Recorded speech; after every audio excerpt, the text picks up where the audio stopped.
আসসালামু আলাইকুম আপনাদের সবাইকে। আশা করি আপনারা সকলে খুবই ভালো আছেন। আজকে কিন্তু আমি জাওয়াদ ভাই আপনার জন্য চলে আসলাম শেষ মুহূর্তে যান বাঁচানো ফরজ একটা ইম্পর্টেন্ট ইংলিশের ক্লাস নিয়ে।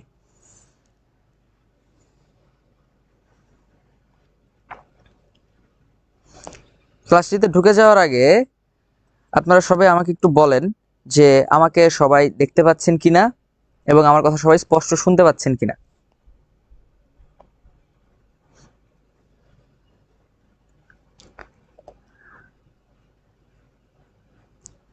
ওকে, আস্তে আস্তে আমাদের লাইভের এঙ্গেজমেন্ট বাড়ছে, ভেরি গুড। আপনাদের কার কি অবস্থা? আলমগীর ইসলাম লিখছেন হ্যালো ভাইয়া। হ্যালো ভাইয়া আলমগীর সাহেব, কেমন আছেন?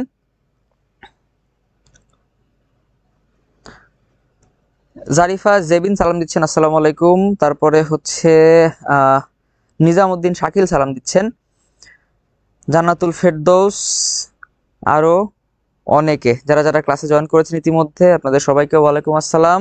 আলমগীর ইসলাম বলছেন 25 মিনিট ধরে ওয়েট করছি ভাইয়া, আমাদের নামাজের কারণে আমাদেরকে 15 মিনিট পরে শুরু করতে হয়েছে। কেননা নামাজের জন্য যদি আমরা ঠিক 7টার সময় শুরু করতাম ক্লাসটা, দেখা যেত যে কিছু স্টুডেন্ট এসে ক্লাসের মধ্যে বলতো ভাইয়া নামাজটা পড়ে আসতাম, নামাজের কারণে দেরি হয়ে গেল, এই সমস্যা। সো আপনারা এশারের নামাজটা পড়ে এরপরে ক্লাসটা যাতে শুরু করতে পারেন, এশার বলছি মাগরিবের নামাজটা পড়ে যাতে আপনারা ক্লাস শুরু করতে পারেন, এই কারণে আমরা কিন্তু 15 মিনিট লেটে শুরু করেছি। খাদিজা আক্তার, সুমাইয়া সুলতানা, তারপর ফরাদ শেখ ইত্যাদি আরো অনেকে সালাম দিচ্ছেন। সবাইকে ওয়ালাইকুম আসসালাম। সুমাইয়া লিখছেন কেমন আছি ভাইয়া, আলহামদুলিল্লাহ ভালো আছি। হাবিব বলছেন ভাইয়া 26 ব্যাচ, 26 ব্যাচের জন্য কিন্তু এই ক্লাসটা গুরুত্বপূর্ণ, এই ক্লাসটা কাজে লাগবে। এই ইংলিশের ক্লাসগুলো এমন, এই ক্লাসটাকে আপনি যে ব্যাচের পোলাপানকেই দিবেন না কেন প্রত্যেকের এটা কাজে লাগে। সেটা হোক 26 ব্যাচ, হোক 25 ব্যাচ, হোক 27 ব্যাচ, যে ব্যাচই হোক। ইভেন যে সমস্ত 24 ব্যাচের পোলাপান পাশ করে গেছে তাদেরকেও যদি আমি ইংলিশ ক্লাস এটা দেই, তাদেরও দেখবেন এটা কোনো না কোনো ভাবে কাজে লেগে গেছে। ঠিক আছে, আপনাদের পড়াশোনার কি অবস্থা এটা আমাকে একটু কমেন্ট করে জানান, দেখি আপনাদের কি অবস্থা শুনি। অনেকদিন পর আপনাদের সাথে দেখা হইলো, আপনাদের সাথে আজকে কিছুক্ষণ গল্প টল্প করবো। তারপর আজকে দুইটা গুরুত্বপূর্ণ টপিক নিয়ে আমরা আলাপ আলোচনা করব। এই দুইটা জিনিস খুবই গুরুত্বপূর্ণ। একটা কি, একটা হচ্ছে প্যাসেজ আর একটা হচ্ছে রিটেন পার্ট। প্যাসেজ কিভাবে আসে পরীক্ষায়, কিভাবে প্রশ্নের উত্তর করতে হয়, কিভাবে লিখতে হয়, কিভাবে লিখলে ভালো মার্ক পাওয়া যায়। যেমন প্যাসেজে তো হচ্ছে আপনার কিছু জিনিস আছে যেগুলোতে বাধা মার্ক, যেমন এমসিকিউ, এমসিকিউতে মার্ক কমার কোনো সুযোগ নাই। তারপরে হচ্ছে আপনার আহ ধরেন ফ্লো চার্ট আসলো, ফ্লো চার্টেও কিন্তু মার্ক কমানোর ভাবে সুযোগ থাকে না, আপনি যদি সঠিক লিখতে পারেন। মার্কটা কমে কোথায়? মার্ক কমে হচ্ছে যখন আপনি প্রশ্নের উত্তর করেন। 15 মার্কের যখন প্রশ্নের উত্তর লিখতে যাবেন তখন মার্ক কমে যাওয়ার সুযোগ থাকে, লেখার ধরন ভালো না হইলে, লেখার মান ভালো না হইলে। তারপরে হচ্ছে আপনার সামারি যদি আসে, সামারি তো অনেক সময় মার্ক কমে যায় যদি আপনার লেখার মান ভালো না হয়। নাজমুল সাকিব তামিম কমেন্ট করছেন এটা কি ক্লাস? এটা একটা রিভিশন ক্লাস, শেষ মুহূর্তের একটা রিভিশন ক্লাস। এই ক্লাসের মধ্যে আমরা প্যাসেজ এবং রিটেন নিয়ে আলাপ আলোচনা করব। ওকে, অনেকে জিজ্ঞেস করছেন ভাইয়া কেমন আছেন? আলহামদুলিল্লাহ আমি ভালো আছি। চলেন, দেখতে পাচ্ছি যে প্রায় 112 জনের মতো আমাদের ক্লাসে সংযুক্ত হয়েছেন। আমরা আর দেরি না করে শুরু করে দেই। রোজি লিখছেন ইংরেজিটা ঠিক নেই, তাছাড়া ভালো। হ্যাঁ, ইংরেজি ঠিক করার জন্য আমি আজকে চলে আসছি আপনাদের সাথে, কোনো সমস্যা নেই ভাইয়া। নাজমুল সাকিব তামিম হচ্ছে একদম শুরুর দিন থেকে শেষ পর্যন্ত আমাদের সাথে আছেন, তারপরেও ওনার অবস্থা নাকি হতাশ। আয় রে, আপনারা নিয়ে আমি কই যাবো রে ভাই। আচ্ছা, আসেন আমরা এগুলো নিয়ে একটু বিস্তারিত আলাপ করি যে আজকে আমাদের পড়াশোনার বিষয়বস্তুটা কিরকম হবে। প্রথমে আমরা দেখব প্যাসেজগুলা কিরকম, তারপরে আমরা দেখব রিটেন পার্ট গুলোতে কিভাবে কাজ করতে হয়। প্যাসেজগুলো নিয়ে আপনাদেরকে আমি একটা ধারণা দেবো আজকে, যে প্যাসেজে আপনি উত্তর করবেন কিভাবে। কয়েকটা গুরুত্বপূর্ণ প্যাসেজ, 3টা গুরুত্বপূর্ণ প্যাসেজ আজকে আপনাদের সাথে আমি আলোচনা করে যাব, যে এই প্যাসেজগুলো থেকে কিভাবে কিভাবে প্রশ্ন আসতে পারে, এই জিনিসগুলো। আর এরপরে হচ্ছে আরেকটা জিনিস আছে সারপ্রাইজ, ওটা বলবো একটু পর। আর লাস্টে গিয়ে আমি রিটেনে কিভাবে ভালোভাবে লিখতে হয় সেই জিনিসগুলো আপনাদের সাথে আলোচনা করব আমি। ঠিক আছে, তো চলেন আর দেরি করব না, আমরা শুরু করে দিই। ঠিক আছে, আমরা শুরু করে দেই। আচ্ছা, জারিফা জেবিন বলছেন কত লাইন লিখলে বেটার হবে। হ্যাঁ, সামারি নিয়ে প্রশ্ন করছেন জারিফা।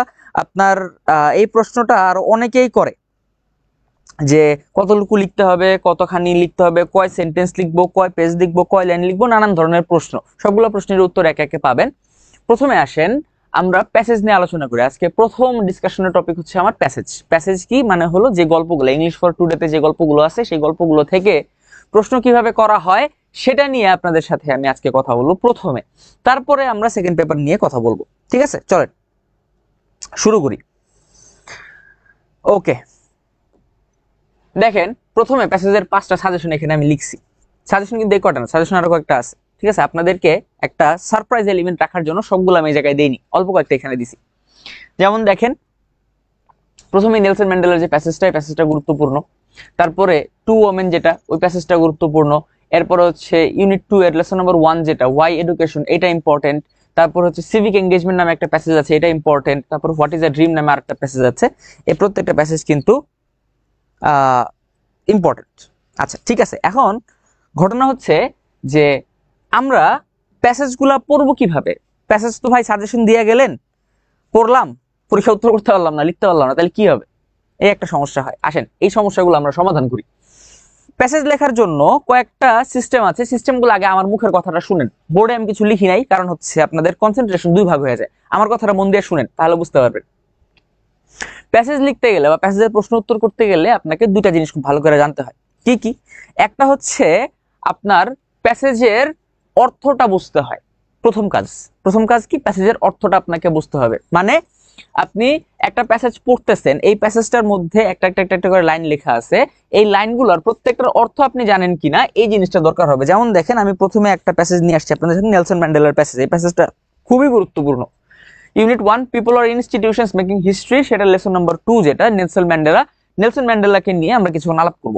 আলাপ করলে আপনাদের একটা আইডিয়া তৈরি হবে যে ঠিক আছে প্যাসেজ বোধ হয় এইভাবে পড়ার জিনিস, প্যাসেজ এইভাবে পড়তে হয়। ঠিক আছে, চলেন ওইটা নিয়ে কিছুক্ষণ আলাপ আলোচনা করি কিভাবে প্যাসেজ পড়তে হয়। আসেন পরের স্লাইডটা দেখেন। এই যে প্রথমে হচ্ছে লিখছে জোহানেসবার্গ, রয়টার্স। জোহানেসবার্গ হচ্ছে সাউথ আফ্রিকার একটা শহর, রয়টার্স হচ্ছে একটা পত্রিকার নাম বা সংবাদ সংস্থা।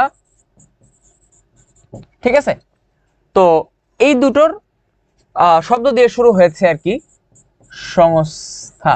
আচ্ছা, প্রথমে জোহানেসবার্গ হলো খবরটা কোথা থেকে করা হয়েছে, নিউজ রিপোর্টটা কোথা থেকে পাবলিশ করা হয়েছে, রয়টার্স হচ্ছে যেই সংবাদ সংস্থায় খবরটি পাবলিশ করেছে সেটা। এখন আসেন, Nelson Mandela guided South Africa from the shackles of apartheid to a multiracial democracy as an icon of peace and reconciliation who came to embody the struggle for justice around the world। মনে করেন এই জিনিসটা হচ্ছে আমার passage, ধরে নিলাম। এখন আমার প্রশ্ন যে এখানে আমি প্রথমে যে কথাটা বলছি, ভাইয়া প্যাসেজটা আপনাকে ভালো করে বুঝতে হবে, প্যাসেজটাকে না বুঝলে আপনি প্রশ্নের উত্তর করতে পারবেন না। যেমন ধরেন একটা প্রশ্ন আসলো, মনে করেন নেলসন ম্যান্ডেলা কি করেছে বা what did Nelson Mandela do, একেবারে ব্লান্ট একটা প্রশ্ন, কোনো জটিল নাই, কোনো প্যাচগোছ নাই, নেলসন ম্যান্ডেলা কি করছে। এখন আপনি যদি এই প্যাসেজের এতটুকুর অর্থ না জানেন তাহলে কিন্তু আপনি লিখতে পারবেন না যে নেলসন ম্যান্ডেলা আসলে কি করছে। আপনি খালি জানেন যে নেলসন ম্যান্ডেলা একটা লোক, তার গুণাবলী কি বা সে কি করছে, তার অর্জনগুলো কি কি, সেগুলো জানার জন্য আপনাকে প্যাসেজটা বুঝতে হবে। আচ্ছা দেখেন কি লিখছে, Nelson Mandela guided South Africa, তিনি সাউথ আফ্রিকাকে গাইড করেছেন, পথ প্রদর্শন করেছেন বা দিক নির্দেশনা দিয়েছেন। ফ্রম দ্য শ্যাকলস অফ অ্যাপারথেইড, অ্যাপারথেইড মানে কি দেখেন, এই যে অ্যাপারথেইড এর মানেটা আপনাকে তাহলে জানতে হচ্ছে। তারপরে ফ্রম দ্য শ্যাকলস, শ্যাকলস অর্থ কি, এটার অর্থটা আপনাকে জানতে হবে। তাহলে ফ্রম দ্য শ্যাকলস অফ অ্যাপারথেইড এর এই দুটার যদি অর্থ আমি জানতে পারি, যেমন শ্যাকলস মানে হচ্ছে বাঁধন বা বন্ধন কিংবা শিকল আপনি যদি বলতে চান তাও বলতে পারবেন, আর অ্যাপারথেইড মানে বর্ণবাদ। তার মানে হলো guided South Africa from the shackles of apartheid, বর্ণবাদের বাঁধন থেকে বা শেকল থেকে তিনি সাউথ আফ্রিকাকে মুক্ত করেছেন, সাউথ আফ্রিকাকে পথ দেখিয়েছেন। তারপরে টু আ মাল্টিরেশিয়াল ডেমোক্রেসি, একটি বহুজাতিগত গণতন্ত্রে তিনি সাউথ আফ্রিকাকে পরিণত করেছেন। তাহলে দেখেন এবারে যদি আপনাকে প্রশ্নটা করেন নেলসন ম্যান্ডেলা কি করছে, তখন আপনি উত্তর দিতে পারবেন যে হ্যাঁ ভাইয়া নেলসন ম্যান্ডেলা হচ্ছে সাউথ আফ্রিকাকে পথ প্রদর্শন করছে। পথ প্রদর্শন করছে কিভাবে, তিনি বর্ণবাদের শেকল থেকে সাউথ আফ্রিকাকে মুক্ত করছে এবং সাউথ আফ্রিকাকে একটি বহুজাতিগত গণতন্ত্রে পরিণত করেছেন। এই হচ্ছে গিয়ে প্রশ্নের উত্তর আসবে। তারপরটা দেখেন, as an icon of peace and reconciliation who came to embody the struggle for justice around the world. আচ্ছা, as an icon, icon icon মানে হলো প্রতীক, কোনো কিছুর প্রতীক। Icon of peace and reconciliation অর্থাৎ শান্তি এবং সংহতির প্রতীক হিসেবে, শান্তি এবং সংহতির প্রতীক হিসেবে who came to embody the struggle for justice, যিনি কিনা ন্যায় বিচারের জন্য যে সংগ্রাম, সেই সংগ্রামকে নিজের মধ্যে ধারণ করেছেন। নিজের মধ্যে কি করেছেন, ধারণ করেছেন অ্যারাউন্ড দ্য ওয়ার্ল্ড, এবং তিনি এই কাজটি করেছেন শুধু সাউথ আফ্রিকাতে না, সমগ্র বিশ্ব জুড়ে। দেখেন এইভাবে আমরা কিন্তু প্যাসেজটার অর্থটা পাইলাম। এখন আমার প্রশ্ন হচ্ছে ভাইয়া আমি তো আপনাদেরকে একটা প্যাসেজের অর্থ দেখাই দিচ্ছি বা দুইটা প্যাসেজ, তিনটা প্যাসেজের অর্থ দেখাই দিচ্ছি, বাকিগুলা কেমনে কি? বাকিগুলা হচ্ছে দেখেন আপনাদেরকে আমি এর আগেও বহুতবার বলছি এবং আপনাদের জন্য কিন্তু আমি গ্রুপে, আপনাদের যে হোয়াটসঅ্যাপ গ্রুপগুলো আছে ফাইনাল গিয়ারে, এই প্রত্যেকটা গ্রুপের মধ্যে কিন্তু আমি দিয়ে রাখছি ইংলিশের, ইংলিশ ফর টুডে যে বইটা আছে, ইংলিশ ফর টুডে যে বইটা আছে, এই ইংলিশ ফর টুডে বইয়ের পূর্ণাঙ্গ একটা পিডিএফ আপনাদেরকে আমি দিয়ে রাখছি। পূর্ণাঙ্গ পিডিএফ, পূর্ণাঙ্গ পিডিএফ মানে কি, মানে হইলো এই পিডিএফ এর মধ্যে এমন কিছু নাই যেটা নাই, পরীক্ষা আসার মতো প্রত্যেকটা জিনিস এই পিডিএফ এর মধ্যে আছে। যেমন ওইখানে প্রত্যেকটা ইউনিটের প্রত্যেকটা লেসন দেওয়া আছে, তার পাশাপাশি এই প্রত্যেকটা লেসনের বাংলা অনুবাদ দেওয়া আছে, এবং এই বাংলা অনুবাদ দেওয়া আছে দুই ভাবে। কিরকম? প্রথম অনুবাদটা হচ্ছে এই যে Nelson Mandela guided South Africa, এই পর্যন্ত লিখছি, লেখার পরে হচ্ছে একটা ব্র্যাকেট দিয়ে সেটার বাংলা কি সে বাংলাটা লিখছি, তারপরে আবার ফ্রম দ্য শ্যাকলস অফ অ্যাপারথাইড ওইটার পরে আবার ব্র্যাকেট দিয়ে বাংলা অর্থ লেখা, এরকম করে সমস্ত কিছু লেখা আছে। তার মানে হইলো আপনি যখন প্যাসেজটা পড়তে যাবেন আপনার কাজ হবে ওই পিডিএফ গুলা রিভিউ করা। পিডিএফ গুলা রিভিউ করলে আপনি কিন্তু পুরো জিনিসটা পড়ে ফেলতে পারতেছেন। গেল। এরপরে হচ্ছে আরেকটা জিনিস যেটা লাগে সেটা হচ্ছে শব্দের অর্থগুলো জানা। শব্দের অর্থগুলো না জানলে কি হয়, আপনি মনে করেন অর্থটা ঠিকভাবে বুঝতেছেন ভালো কথা, কিন্তু উত্তর করতে গেলে আপনি আটকা যাবেন, এই একটা বিশাল সমস্যা। তো এইটা সমাধান করার সিস্টেম কি? এটা সমাধান করার সিস্টেম হচ্ছে দেখবেন ওই পিডিএফটার মধ্যেই লাস্টে আপনার যখন প্যাসেজটা শেষ তখন একটা টেবিল আছে। ওই টেবিলের মধ্যে আবার কি আছে? টেবিলের মধ্যে এই প্যাসেজের যতগুলা শব্দ আছে, এই প্যাসেজে যতগুলা শব্দ আছে, একটা জিনিস খেয়াল করেন, একটা জিনিস আপনাদেরকে আমি বলি, যতগুলো শব্দ আছে এই প্রত্যেকটা শব্দের অর্থ দেওয়া আছে, একেবারে each and every single word. এখানে অনেকে কি করে জানেন?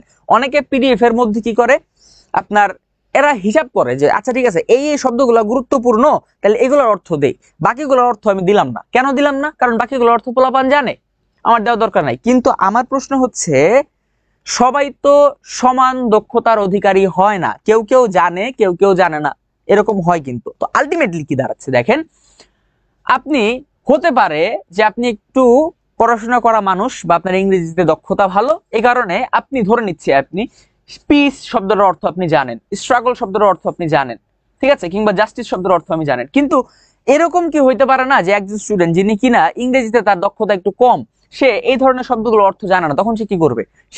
সে হচ্ছে এই পিডিএফটা পড়বে। কারণ কি, এই পিডিএফ এর মধ্যে এই যে গাইডেড, তারপরে ফ্রম, শ্যাকলস, অ্যাপারথেইড, তারপরে মাল্টিরেশিয়াল, ডেমোক্রেসি, আইকন, পিস, রেকনসিলিয়েশন, তারপরে embody, struggle, justice, around, world, সবগুলো শব্দের অর্থ দেওয়া আছে। আপনি জানেন বা না জানেন আছে, ওয়ার্ড মিনিং গুলো পড়লেন। এরপরে কি? এরপরে হচ্ছে আমাকে অনেকেই প্রশ্ন করেন ভাইয়া সিনোনিম অ্যান্টোনিমের সমস্যা হচ্ছে, সিনোনিম অ্যান্টোনিমের সমস্যা হচ্ছে, মনে রাখতে পারতেছি না, বা সিনোনিম অ্যান্টোনিম কই থেকে পড়বো, সিনোনিম অ্যান্টোনিম কই থেকে পড়বেন। এখন দেখেন, আপনারা অনেকে মনে করেন যে ভাইয়া সিনোনিম অ্যান্টোনিম মনে হয় আকাশ থেকে দেয়, সিনোনিম অ্যান্টোনিম দেওয়ার কোনো জায়গা বাসা নাই, যেখান থেকে মন চায় দিয়ে দেয়, বিষয়টা তা না। এখানে একটা কাহিনী আছে, সিনোনিম অ্যান্টোনিম একটা ফিক্সড জায়গা থেকে দেওয়া হয়, সেটা হলো ইংলিশ ফর টুডে বই থেকে সিনোনিম অ্যান্টোনিম দেয়। দেখেন এটা মিলায়। সো এই কারণে আমরা কি করছি যে এই প্রত্যেকটা ওয়ার্ডের মিনিং এর পাশাপাশি দুইটা করে সিনোনিম এবং দুইটা করে অ্যান্টোনিম আমি ওই টেবিলের মধ্যে দিয়ে রাখছি। তাহলে আপনি কি করবেন? আপনি টেবিলটা দেখবেন, টেবিলের মধ্যে থেকে প্রত্যেকটা শব্দের অর্থ যেগুলো আপনি জানেন না সেগুলো আপনি পড়লেন, পড়ার পরে আপনার কাজ হবে যে এই সিনোনিম অ্যান্টোনিম গুলো একবার করে দেখে যাওয়া। এখন আরেকটা প্রবলেমের সম্মুখীন আপনারা সবাই হন, সেটা হচ্ছে যে ভাইজান সিনোনিম অ্যান্টোনিম যখন পড়তে যাই তখন মনে থাকে না। এর মধ্যে আবার দেখতেছি বেশ কয়েকজন কমেন্ট করেছেন ভাইয়া পিডিএফ পাইনি, পিডিএফ পাইনি, পিডিএফ পাইনি, কি একটা ঝামেলা। আচ্ছা পিডিএফটা মানে অনেকে হচ্ছে পিডিএফ খুঁজে বেড়াইতেছেন অন্য মানুষের কাছে, খোঁজার দরকার নাই তো, পিডিএফটা হচ্ছে আপনাদের ইয়েতে আছে, গ্রুপে ফিচার্ডে ড্রাইভ লিংক পিন করা আছে, সেই পিন করা লিংকের মধ্যে যদি আপনি যান, ওখানে গেলে আপনি এই ইংলিশ ফর টুডে পিডিএফ পাবেন, বিগত যতগুলো ইংলিশ ক্লাস আছে ওগুলোর পিডিএফ পাবেন, এ পর্যন্ত যতগুলো রিভিশন দিছি, যতগুলো লেকচার শিট আপনাদেরকে দিছি, সব কিছুর পিডিএফ ওই এক ড্রাইভ লিংকের মধ্যে দেওয়া আছে। আপনারা গ্রুপে গিয়ে ফিচার্ডে গিয়ে একটু খোঁজ করে দেখবেন। স্যার আপনি যদি সময় পান একটু কাইন্ডলি দেখেন ওটা, ঠিক আছে? ওকে, তো এই হচ্ছে গিয়ে পিডিএফ এর বিষয়। আমি আরেকবার বলে দিলাম, আপনাদের পিডিএফটা ওখানে যদি নাও থাকে তাও আপনি পাবেন, কোনো সমস্যা নেই। পিডিএফ এর জন্য হারিকেন দিয়ে খোঁজার কিছু নাই, এটা ফ্রি পিডিএফ, এটার জন্য আমরা কোনো টাকা পয়সা নেইনি, কিছুই করিনি। এই যে পিডিএফ আপনাদেরকে দিছি এটা হচ্ছে আমার বইয়ের অংশ, আমার লেখা বইয়ের অংশ, ওই বইয়ের দাম 600 টাকা, ওই বই আপনাদেরকে আমি ফ্রিতে দিয়ে দিছি। পিডিএফটা হচ্ছে গিয়া গ্রুপে খোঁজ করলে পাবেন, পেজের মধ্যে পিন করা আছে, অনেক জায়গাতে আছে, কোনো সমস্যা নেই। আচ্ছা সিনোনিম অ্যান্টোনিমটা গেল, যাওয়ার পরে হচ্ছে এবার আপনার কাজ কি? এবার আপনার কাজ হইলো আপনি অর্থ বুঝে ফেলছেন, ওয়ার্ড মিনিং বুঝে ফেলছেন, এবার আপনার কাজ হইলো এবার সেন্টেন্সটাকে তৈরি করা, মানে একটা উত্তর আপনি লিখবেন। নেলসন ম্যান্ডেলা সাউথ আফ্রিকাকে মুক্ত করছে, এখন এই জিনিসটা আপনাকে ইংরেজিতে লিখতে হবে। এটা লেখার উপায় কি? এটা লেখার উপায় খুব সুন্দর। আপনি কি করবেন? আপনি হচ্ছে একটু গ্রামারের সাহায্য নিতে হবে এখানে। এখন গ্রামারের সাহায্য নেওয়ার সিস্টেম কি, আমরা গ্রামারের ক্লাস নিছি আপনাদের এর মধ্যে। গ্রামারের সাহায্য নিবেন হইলো আপনি ছোট ছোট সেন্টেন্স তৈরি করবেন, ছোট ছোট সেন্টেন্স তৈরি করে করে আপনি এই জিনিসটা লিখবেন। যেমন দেখেন একটা জিনিস আমি যদি বলি এটার উত্তর, নেলসন ম্যান্ডেলা কি করছে, প্রশ্নের উত্তর হইলো নেলসন ম্যান্ডেলা সাউথ আফ্রিকাকে মুক্ত করেছেন। তাহলে এটা আমরা ইংরেজিতে লিখি। প্রথমে ধরেন নেলসন ম্যান্ডেলা, তার নাম নেলসন ম্যান্ডেলা, এরপরে তিনি সাউথ আফ্রিকাকে মুক্ত করেছেন। তাহলে মুক্ত করা ইংরেজি কি, মুক্ত করা ইংরেজি হলো ফ্রি। এটা হচ্ছে একটা ভার্ব, ঠিক আছে। নেলসন ম্যান্ডেলাকে মুক্ত করেছেন, কাকে, সাউথ আফ্রিকাকে, সাউথ আফ্রিকাকে। এইটাই মনে করেন আমার সেন্টেন্স। এখন এখানে আমাদের গ্রামার দেখতে হবে। গ্রামারটা কিরকম, নেলসন ম্যান্ডেলা সাউথ আফ্রিকাকে মুক্ত করেছেন, তিনি কি এখন মুক্ত করতেছেন নাকি আরো আগে মুক্ত করে আসছে, কোনটা, আগে করছে। আগে করলে এটা পাস্ট টেন্স, অতীতকাল, ঠিক আছে। তাহলে আপনি এখানে অতীতকালের ব্যবহার করবেন। এই যে নেলসন ম্যান্ডেলা ফ্রিড সাউথ আফ্রিকা, এই যে আমি অতীতকালের ব্যবহার করলাম, সেন্টেন্সের অর্থ অনুযায়ী আমি এখানে টেন্সের ব্যবহার করলাম। এখন আপনার প্রশ্ন হবে, ভাইয়া টেন্সের যে ব্যবহার করছেন, আমি তো টেন্স পারি না ভাইয়া, আমার এগুলি বললে হবে? কথা হচ্ছে যে আপনার আজ থেকে আর কয়দিন পর, 9 দিন পর পরীক্ষা শুরু হবে। তো আপনি যদি এখন বলেন আমি টেন্স পারি না, তাহলে তো বিপদ।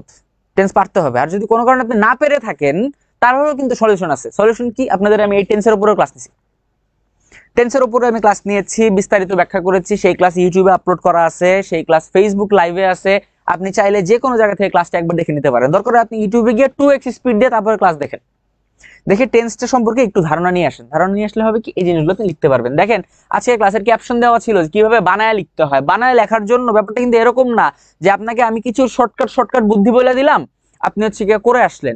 এই কাজ করলে ওটাকে বানায় লেখা বলে না। কারণ কি, আপনাকে আমি শর্টকাট বলে দিব দুইটা জিনিসের, 3 নম্বর আরেকটা জিনিস যে পরীক্ষা আসবে না তার কিন্তু কোনো গ্যারান্টি ওয়ারেন্টি দেওয়া যায় না। এই জন্য কি করতে হয়, বানিয়ে লিখতে চাইলেও আপনার কিছু দক্ষতা থাকতে হয়। একেবারে শূন্য থেকে শুরু করে আপনাকে হচ্ছে, যদি কেউ শর্টকাট 3-4টা শিখাই দেওয়া বলে ঠিক আছে এবার তুমি বানায় চাইনিজ ভাষায় একটা প্যারাগ্রাফ লিখে দেখাও, আপনি জীবনে ওটা করতে পারবেন না। তার কারণ হচ্ছে চাইনিজের মতো ইংরেজি একটা স্বতন্ত্র ভাষা, এখানে শর্টকাট দিয়ে ভাষা শেখা যায় না। এটার জন্য কিছু নিয়ম জানতে হয়, কিছু জিনিস জানা থাকতে হয়, কিছু জিনিসে দক্ষতা থাকতে হয়। এখন আপনি বলতে পারেন ভাইয়া তাইলে আর এই ক্লাস করে আমার লাভ হইলো কি? এই ক্লাস করে লাভ হলো কিভাবে এই ছোট ছোট জিনিসগুলো আপনার সহজে শেখা যায়, সেই জিনিসটা আপনাকে এখানে আমি বলতেছি। যেমন দেখেন ফ্রি হ্যান্ড রাইটিং এর জন্য খালি টেন্স না, টেন্স, তারপর হচ্ছে পার্টস অফ স্পিচ, এরপরে কমপ্লিটিং সেন্টেন্স, ট্রান্সফরমেশন, আরো অনেক কিছু জানা দরকার হয়। আমি বলতেছি না যে অত কিছু পড়তে হবে, অত কিছু পড়ার মতো সময় আমাদের হাতে এখন নাই। আমাদের এখন দুইটা জিনিস দরকার, শুধুমাত্র শব্দের অর্থ জানা দরকার আর টেন্স জানা দরকার। আপনি যদি অর্থ এবং টেন্স এই দুইটা জিনিস পারেন তাহলে আপনি ফ্রি হ্যান্ড লিখতে পারবেন বানায় বানায়। আরো কিছু টেকনিক আছে আপনাদেরকে আমি বলতেছি, যেগুলো ফলো করলে ফ্রি হ্যান্ড রাইটিংটা সহজ হয়ে যায়, ঠিক আছে। তো সেখানে যাওয়ার আগে আপনাদের সাথে একজন একটু দেখা করায় দেই, এবং আপনারা খুশি হবেন এতটুকু বলতে পারি অন্তত। এই আসসালামু আলাইকুম রহমতুল্লাহ। ওয়েলকাম। অনুমতি ছাড়াই চলে আসলাম, কোনো Thank সমস্যা you. নেই। আচ্ছা, অনেক বড় একটা ডিল করতে আসলাম আপনার সাথে। তা বলেন। হলো, এই শোনো, আমি না অনেক লজ্জা পাচ্ছিলাম স্যার, সিরিয়াসলি লজ্জা পাচ্ছিলাম। কেন কেন কেন? যে কারণ হলো, আমাদের ইডুকাটুমের স্যার প্রায় 3 বছরের জার্নি আমাদের অনলাইনে, বাট এইচএসসি 2025-এর সাথে আমাদের এই জার্নিটা একটু ইমোশনাল, একটু ভালোবাসার। আর ভালোবাসার জায়গা থেকে তৈরি হয় কিছু দাবি। এই কিছুদিন আগে একটা চাওয়ালা মেয়ে কিছু প্রেম ভালোবাসা সম্পর্কে একটা বক্তব্য দিয়েছিল না স্যার? হ্যাঁ হ্যাঁ আপনি হ্যাঁ, সেটা শুনছিলেন? ভালোবাসা থেকে তৈরি হয় দাবি। তো তোমাদের প্রতি বা আমাদের প্রতি তোমাদের যে ভালোবাসা, সেইখান থেকে আমার একটা দাবি আছে স্যার। কি দাবি স্যার? বলেন দাবিটা হলো, আমাদেরকে। এইচএসসি 2025-এর সাথে হুম। এইটা আমার কোনো ক্লাসে হতে পারতো স্যার, কিন্তু আপনার ক্লাসে হচ্ছে যে আজকে আমাদের 1 লাখ পূর্ণ হবে। তোমরা এই মুহূর্তে লাইভে থাকো, এই কেউ বের হয়ে যাবে না, আমি আসছি, ডিস্টার্ব করবো না স্যার, আমি বের হয়ে যাচ্ছি। না না সমস্যা আমি নাই 1 স্যার, মিনিট থাকবো। বাচ্চা কাচ্চারা আপনাকে খুব পছন্দ করে স্যার ওইটা বলিয়েন না, ওইটা ওরা এমনি। আচ্ছা শোনেন, আমাদের 1 লাখ অর্থাৎ 100K ফলোয়ার এখন ফিল আপ হয়ে যেতে পারে যদি তোমরা চাও। আমাদের হচ্ছে 99,700 বা এরকম একটা সংখ্যা হয়ে গেছে। হ্যাঁ অলমোস্ট, মানে আর 250 থেকে 300টা ফলোয়ার হলে, এবং এইটা খুবই পসিবল। আমার খুব ইচ্ছা ছিল যে আজকে আমার কোনো ক্লাস ছিল না অফিসে, বাট আমি আসছি যে আজকে জাওয়াদ স্যার ক্লাস নেবে, এবং এই ক্লাসের মধ্যে আজকে একটা ইতিহাস হবে। ফার্স্ট 100, শোনো, পরে 2 লাখ, 3 লাখ, 4 লাখ, 5 লাখ হবে, বাট প্রথমে 1 লাখের যে একটা ইমোশন, একটা ভালোবাসা, মানে আবেগটা অন্যরকম লেভেলের। তো সেই জন্য আমি আজকে ক্লাসে আছি। এই আমি এখনই চলে যাবো, বুঝছো, আমি চলে যাবো, তোমরা এই ক্লাস করো। পোলাপান আপনারা ছাড়তে যাচ্ছে না কিন্তু। ইংলিশ ক্লাসে অনেক মজার ক্লাস, এইটা আমরা নষ্ট। হ্যাঁ আলহামদুলিল্লাহ ভালো আছি। যারা যারা বলছো কেমন আছেন, আলহামদুলিল্লাহ ভালো আছি ভাইয়া। তোমরা যারা যারা চাচ্ছ ওই তোমরা হচ্ছে ইয়েতে পাবা, আমাদের হোয়াটসঅ্যাপ গ্রুপে পাবা। হোয়াটসঅ্যাপ গ্রুপে অ্যাড হওয়ার জন্য আমাদের পেজে নক দিবা, আমরা তোমাদেরকে দিয়ে দেবো। তোমরা যদি চাও, এই যে রিমা দাস নোমান ভাই লিখছো, ভাইয়া তোমরা যদি চাও তাহলে আজকের এই ক্লাসে থাকা অবস্থায় আমাদের এই 1 লাখ পূর্ণের, স্যার আমি আরেক মিনিট নেই। হ্যাঁ অবশ্যই স্যার, বরাবর 1 মিনিট।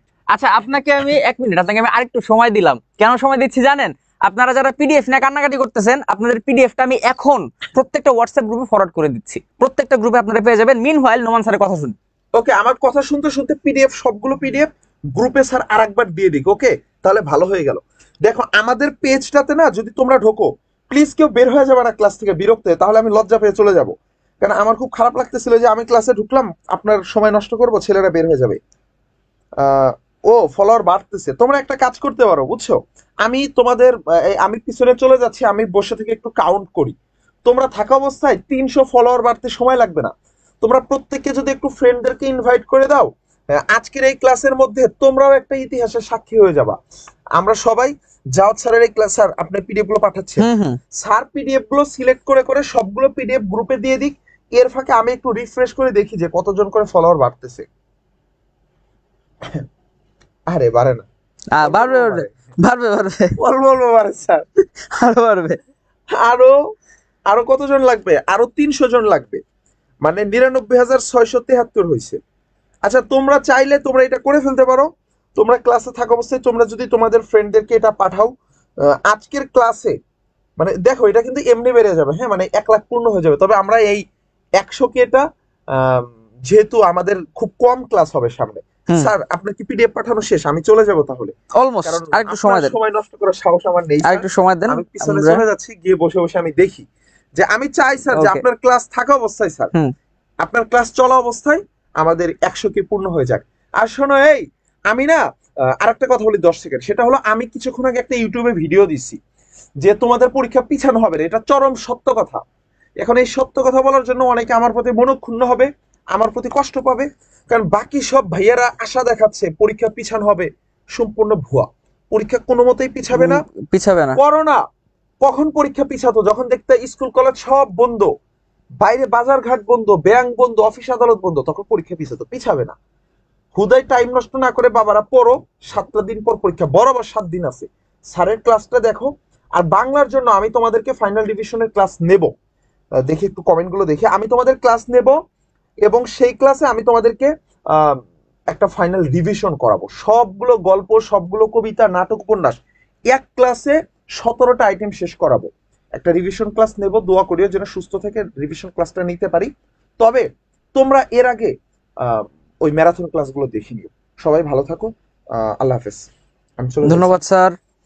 স্যার বাচ্চা কাচ্চাদের একটা উপকার করেন, আমি হচ্ছে ড্রাইভ লিংকটা আপনার ইনবক্সে দিয়ে রাখছি, আমারে পাঠান, আমি গ্রুপে দিয়ে আপনি বাচ্চাদেরকে সুন্দর করে, একটা গ্রুপে যাতে বাদ না যায়, আমার একটা বাচ্চা যাতে পিডিএফ মিস না করে, আমি সবগুলো গ্রুপে এখনই পিডিএফ। ওকে ওকে ওকে ওকে ওকে, আপনি একটু লিখে দিন পিডিএফ মধ্যে এর কিসের পিডিএফ, নাহলে পাগল হয়ে যাবে এরা যে কি দিল এটা। লিখে দিব কিসের পিডিএফ, কিন্তু ওই দুষ্টরা যেন আমার ফলোয়ার 1 লাখ বানায় দেয়। এই নোমান স্যার কিন্তু আপনাদের জন্য, দেখেন আপনাদের সব মিলে 16টা গ্রুপ, এই 16টা গ্রুপে ইন্ডিভিজুয়ালি মেসেজ ফরওয়ার্ড করা কিন্তু বহুত কঠিন কাজ। সো আপনারা একটু কষ্ট করে, যারা যারা এখনো এডুকেটম স্কুলের পেজটাকে ফলো করেন না, গিয়ে জাস্ট একটা ফলো বাটনে ক্লিক দিয়ে আসেন। 1 লাখ হইলে কি যে শান্তিটা আমাদের লাগবে এটা আপনাদেরকে বলে বোঝানো যাবে না। একটা ফলো দিয়ে আসেন, আর পিডিএফটা এখনই আপনাদের ইনবক্সে কিন্তু চলে যাচ্ছে, ঠিক আছে? বেশিক্ষণ সময় লাগবে না, সর্বোচ্চ 2-1 মিনিট লাগবে। আদিল মাহমুদ নাসির বলছে আজকে ক্লাস কয়টা পর্যন্ত হবে? আজকে ক্লাস কয়টা পর্যন্ত হবে জানি না, তবে 9টার আগে শেষ হবে এটা শিওর, কারণ এই স্টুডিওতে 9টার পরে আরেকটা ক্লাস শুরু হবে, 9টার সময় আরেকটা ক্লাস শুরু হবে। সো 9টার পরে আমরা যেতেও পারবো না, আমরা 9টার মধ্যে ক্লাস ক্লোজ করবো ইনশাল্লাহ। ততক্ষণে আমরা যতগুলো জিনিস কভার করার সময় আমরা কভার করে দিব আজকে, ঠিক আছে? আচ্ছা ঠিক আছে, আসেন এবার তাহলে আমরা আবার ইতে একটু ফেরত যাই, যে যেটা নিয়ে কথা হচ্ছিল সেটা নিয়ে একটু ফেরত কথা যাই। আর আপনারা দেখেন পিডিএফটা গ্রুপে চলে গেলে দরকার হয় আপনারা হচ্ছে এই নেলসন ম্যান্ডেলার এই প্যাসেজটা বের করেন, প্যাসেজটা বের করে পিডিএফটা এরকম সামনে নেন। দরকার হয় আপনি ক্লাসটাকে ব্যাকগ্রাউন্ডে রেখে আমাকে কানে শুনে আপনি শুধু পিডিএফটা ফলো করেন আমার সাথে, তাও হবে, ঠিক আছে?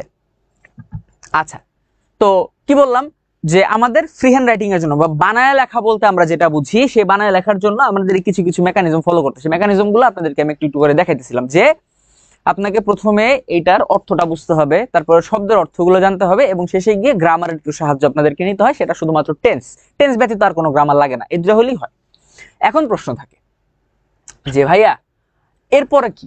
এরপরে হইলো আপনি প্রত্যেকটা প্যাসেজ সুন্দর করে পড়বেন, মানে অর্থ সহকারে বুঝে বুঝে জিনিসগুলো পড়বেন, এটাই আপনার কাজ।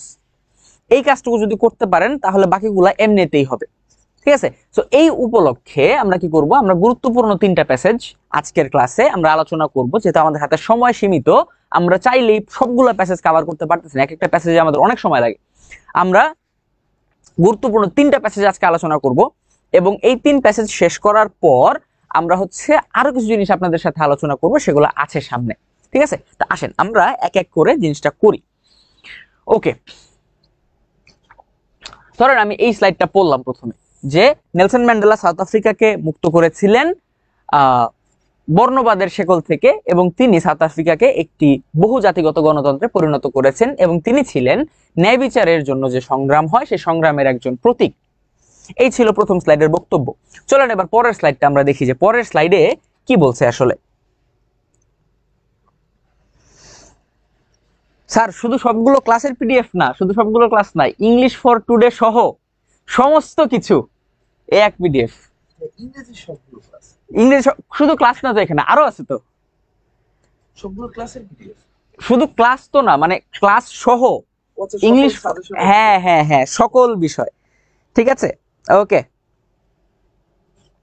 আচ্ছা আসেন এরপরে হচ্ছে দেখেন, বলছে imprison for nearly 3 minority rule. এটা ভুল লেখা, এটা হবে ডিকেডস। ডিকেডস মানে হলো দশক। Imprison for nearly 3 decades, Mandela never lost his resolve to fight for his people's emancipation. He was determined to bring down apartheid while avoiding a civil war. His prestige and charisma helped him win the support of the world. আচ্ছা, এই হচ্ছে অংশ। কি বলছে এখানে, আপনারা যারা যারা পিডিএফটা ইতিমধ্যে পেয়েছেন তারা একটু গ্রুপটা চেক করেন, যারা এখনো পান নাই পিডিএফ গ্রুপে চেক করেন। ফাইনাল গিয়ারের গ্রুপগুলোতে আপনি যে যে গ্রুপে আছেন প্রত্যেকটা গ্রুপে চলে গেছে, কিন্তু আপনারা গিয়ে ওই ইয়েগুলো পিডিএফটাতে ক্লিক করেন। একটা পিডিএফটাতে ক্লিক করার পর আপনারা সেখানে গেলে দেখবেন যে ইংলিশ ফর টুডের পিডিএফ আছে, একটা ফোল্ডার আছে। সেই ফোল্ডারের মধ্যে দেখবেন ইউনিট ওয়াইজ ভাগ করা আছে। চলে যান ইউনিট 1, ইউনিট 1-এ পিপল আর ইনস্টিটিউশনস মেকিং হিস্ট্রি। ওখানে গিয়ে আপনি লেসন 1-এ আরেক ভদ্রলোককে পাবেন। সে খুব বেশি গুরুত্বপূর্ণ না, কারণ সে অলরেডি ঘটনা ঘটায় ফেলছে গত বছর জুন মাসে, ঠিক আছে? সো তাকে লাগবে না, লাগবে কাকে? লাগবে হচ্ছে আমাদের লেসন 2-তে যে আছে নেলসন ম্যান্ডেলা, নেলসন ম্যান্ডেলাকে লাগবে। আপনি চলে যান লেসন নাম্বার 2-তে। লেসন নাম্বার 2-তে যে প্যাসেজটা আছে সেই প্যাসেজটা আপনারা খুলে আমার সাথে আজকে ফলো করেন, যে দেখেন প্যাসেজটা পড়ে আপনাদের উপকার হয় কিনা। এই যে একজন কমেন্ট করছেন অরোরা, পিডিএফ চলে আসছে, ভেরি গুড। তার মানে পিডিএফ পেয়েছেন সবাই, এবার খুশি। এবার হাউকাউ করেন না যে ভাই পিডিএফ দেন, পিডিএফ দেন। পিডিএফ দিয়ে দিছি, মাত্র আরেকবার দিলাম। এবার চলেন আমার সাথে সাথে এই জিনিসগুলো ফলো আপে যান, যে বুঝতে পারতেছেন কিনা। ওকে, দেখেন কি বলছে, ইমপ্রিজন ফর নিয়ারলি 3 decades, অর্থাৎ প্রায় 3 দশক ধরে তিনি কারাবন্দী ছিলেন। ইমপ্রিজন শব্দটার মানে হইলো কারাবন্দী করা। এখন এখানে যেহেতু ইডি লাগানো, এই ইডির কারণে এটা হয়ে গেছে একটা পার্টিসিপল, অর্থ হয়ে গেছে একটা অ্যাডজেক্টিভ।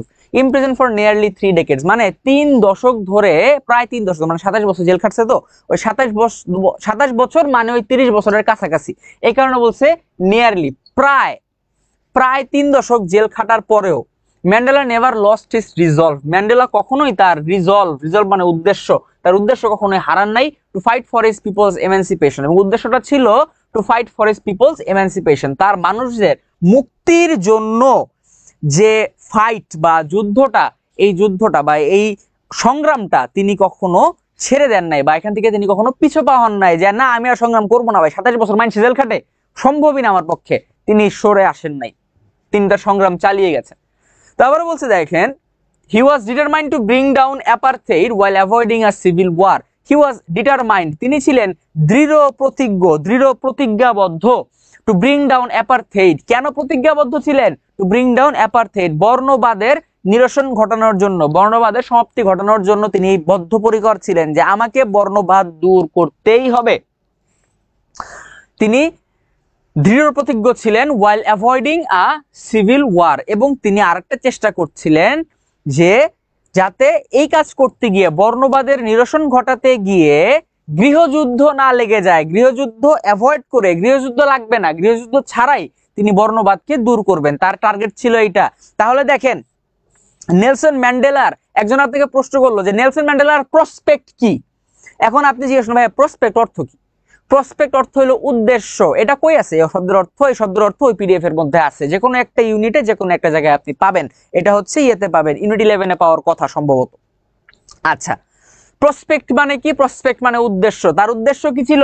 নেলসন ম্যান্ডেলার উদ্দেশ্য ছিল যে ব্রিং ডাউন অ্যাপারথেইড। ব্রিং ডাউন মানে টাইনা নামায় নিয়ে আসা, নামায় নিয়ে আসা মানে দূর করা, কোনো কিছু সরায় ফেলা। তার উদ্দেশ্য ছিল সে বর্ণবাদকে সরায় ফেলবেন, দূর করবেন। While avoiding a civil war, একটি গৃহযুদ্ধ পরিত্যাগ করে, গৃহযুদ্ধকে পাশ কাটায় তিনি বর্ণবাদকে দূর করবেন, তার টার্গেট ছিল এটা। মানে হইলো কোনোভাবেই গৃহযুদ্ধ লাগানো যাবে না। শেষবার যখন গৃহযুদ্ধ হয়েছিল তখন দুইটা দেশ আলাদা হয়ে গেছিল, মনে আছে 1971 সালের কথা। গৃহযুদ্ধর ফলে কিন্তু আমরা বাংলাদেশ স্বাধীন হইতে পারছিলাম। বিষয়টা হচ্ছে আমাদের জন্য স্বাধীনতা যুদ্ধটা দরকার ছিল, সাউথ আফ্রিকার জন্য দরকার নাই। শুধু শুধু একটা রক্তপাত হবে, হানাহানি হবে। নেলসন ম্যান্ডেলা চাইছে গৃহযুদ্ধ দরকার নাই, দরকার নাই, সবাই একসাথে থাকুক, সাউথ আফ্রিকাতে বর্ণবাদটা দূর হয়ে যাক। ঠিক আছে? আচ্ছা, তারপরে দেখেন কি বলছে, his prestige and charisma helped him win the support of the world. তার যে প্রেস্টিজ ছিল মানে সম্মান ছিল, এবং ক্যারিজমা ছিল, ক্যারিজমা কথাটার মানে হইলো তার যে ছিল, কি বলে এটাকে, ক্যারিজমা শব্দটা একটা সুন্দর অর্থ আছে। ক্যারিজমা মানে হচ্ছে তার আকর্ষণীয়তা, তাকে যে সবাই পছন্দ করতো, তার এই পছন্দ করার গুণাবলীর ফলে helped him win the support of the world. পুরো বিশ্ব তার সাপোর্টে কথা বলছে, সে এত ভালো একজন মানুষ, পুরো দুনিয়ার মানুষজন বলছে না নেলসন ম্যান্ডেলার কথা শোনা উচিত।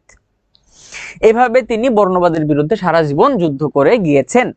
ঠিক আছে, এই হচ্ছে গিয়া এই জায়গাটুকুর বিষয়বস্তু। এখন একটা জিনিস খেয়াল করেন ভাইয়ারা, কিভাবে এটা পড়তে হয়, কিভাবে এটা পড়তে হয় সেটা আশা করি আপনারা বুঝতে পারতেছেন, যে পড়ার ধরনটা কি। আপনাকে এট দ্য সেম টাইম যেরকম প্রত্যেকটা সেন্টেন্সের অর্থ কইরা কইরা পড়তে হবে, ঠিক একইভাবে প্রত্যেকটা শব্দের অর্থ এবং ওভারঅল যে পুরাটার অর্থ, এই তিনটা জিনিসই একসাথে পড়তে হবে। আপনি শুধু একটা পড়লেন কিন্তু পুরো প্যাসেজটা বুঝলেন না, খালি ওয়ার্ড মিনিং গুলা শিখে গেলেন, সেন্টেন্সের মানে বুঝলেন না, এই কাজ করলে হবে না। ওয়ার্ড মিনিং শিখবেন, সেন্টেন্সের মানে শিখবেন, প্যাসেজের পুরো ওভারঅল মানেটা শিখবেন, একটা ধারণা করতে পারেন। যাতে আপনাকে যদি পুরো প্যাসেজটা পড়ার পর একজন বলে ঠিক আছে তুমি 1 মিনিট এই প্যাসেজটা নিয়ে বলো আমাকে কি বলছে, আপনি যাতে বলতে পারেন যে ঠিক আছে এই প্যাসেজে এই এই এই ঘটনাগুলো ঘটছে আমি জানি, তখনই আপনি শুধুমাত্র পরীক্ষার হলে গিয়ে এটা উত্তর করে আসতে পারবেন, নতে আপনি কিন্তু লিখতে পারবেন না। ঠিক আছে? আচ্ছা গেল। তারপরে হচ্ছে আসেন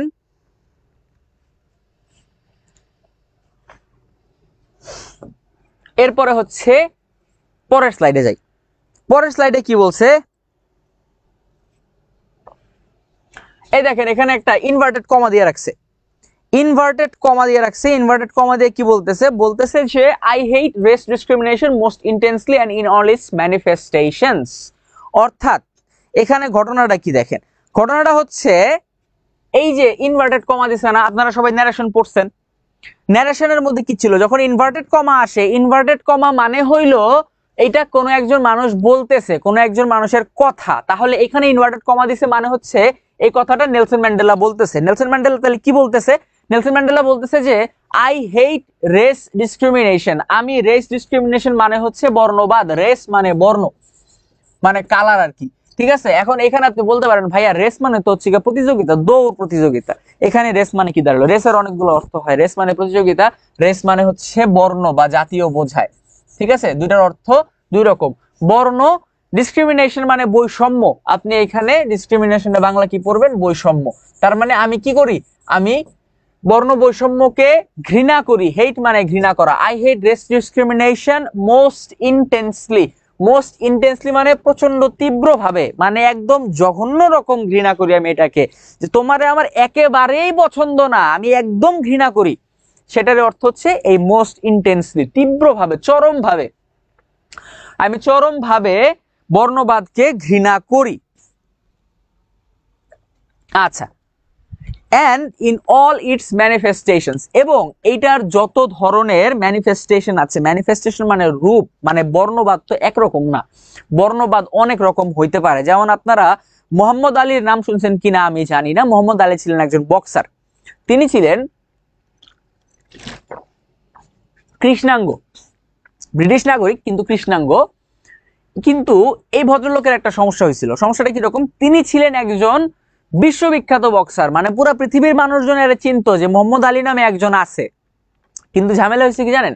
সে যখন বক্সিং এ বিশ্ব চ্যাম্পিয়ন হইল তখন একটা ঘটনা ঘটলো। ঘটনাটা হচ্ছে, সে একদিন একটা রেস্তোরাঁয় খাইতে গেছে। খাইতে যাওয়ার পরে সে দেখতেছে রেস্তোরাঁর বাইরে একটা সাইনবোর্ড লাগানো। সাইনবোর্ডের মধ্যে কি লেখা? লেখা হচ্ছে যে এই রেস্তোরাঁর মধ্যে কুকুরের প্রবেশ অ্যালাউড, মানে কুকুর প্রবেশ করতে পারবে কিন্তু কৃষ্ণাঙ্গ ব্যক্তিরা প্রবেশ করতে পারবে না। এই ছিল রেস্তোরাঁর বাইরের সাইনবোর্ডে লেখা। এখন একটা জিনিস চিন্তা করে দেখেন, একটা রেস্টুরেন্ট যেখানে কুকুরকে সম্মান দিচ্ছে কিন্তু মানুষকে সম্মান দিচ্ছে না, কত বড় ভয়াবহ একটা অবস্থা। এরকম ভাবে আরো অনেক জায়গায় এরকম ঘটনা ঘটে। যেমন ধরেন আগে যখন এই বর্ণ বৈষম্য চরম পর্যায়ে ছিল, আমেরিকার কথা ধরেন যদি, কিংবা সাউথ আফ্রিকার কথাই যদি চিন্তা করেন, তখন কি হইতো? তখন কৃষ্ণাঙ্গদেরকে চাকরি দিত না, সুযোগ সুবিধা দিত না, তাদেরকে গাড়ি চালাতে দিত না। গাড়ি চালালে পুলিশ ধরে অযথাই একটা হ্যারাসমেন্ট করতো। ঠিক আছে, সো অনেক ধরনের বর্ণ বৈষম্য কিন্তু ছিল তখন। তো এই কারণে বলছি দেখেন, অল ইটস ম্যানিফেস্টেশনস, মানে যত ধরনের বর্ণ বৈষম্য আছে আমি সবগুলোকেই ঘৃণা করি, আমি সবগুলোকেই ঘৃণা করি।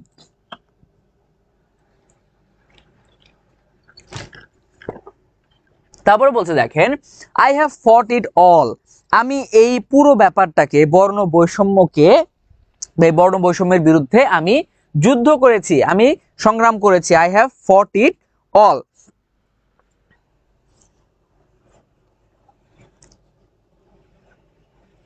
ওকে,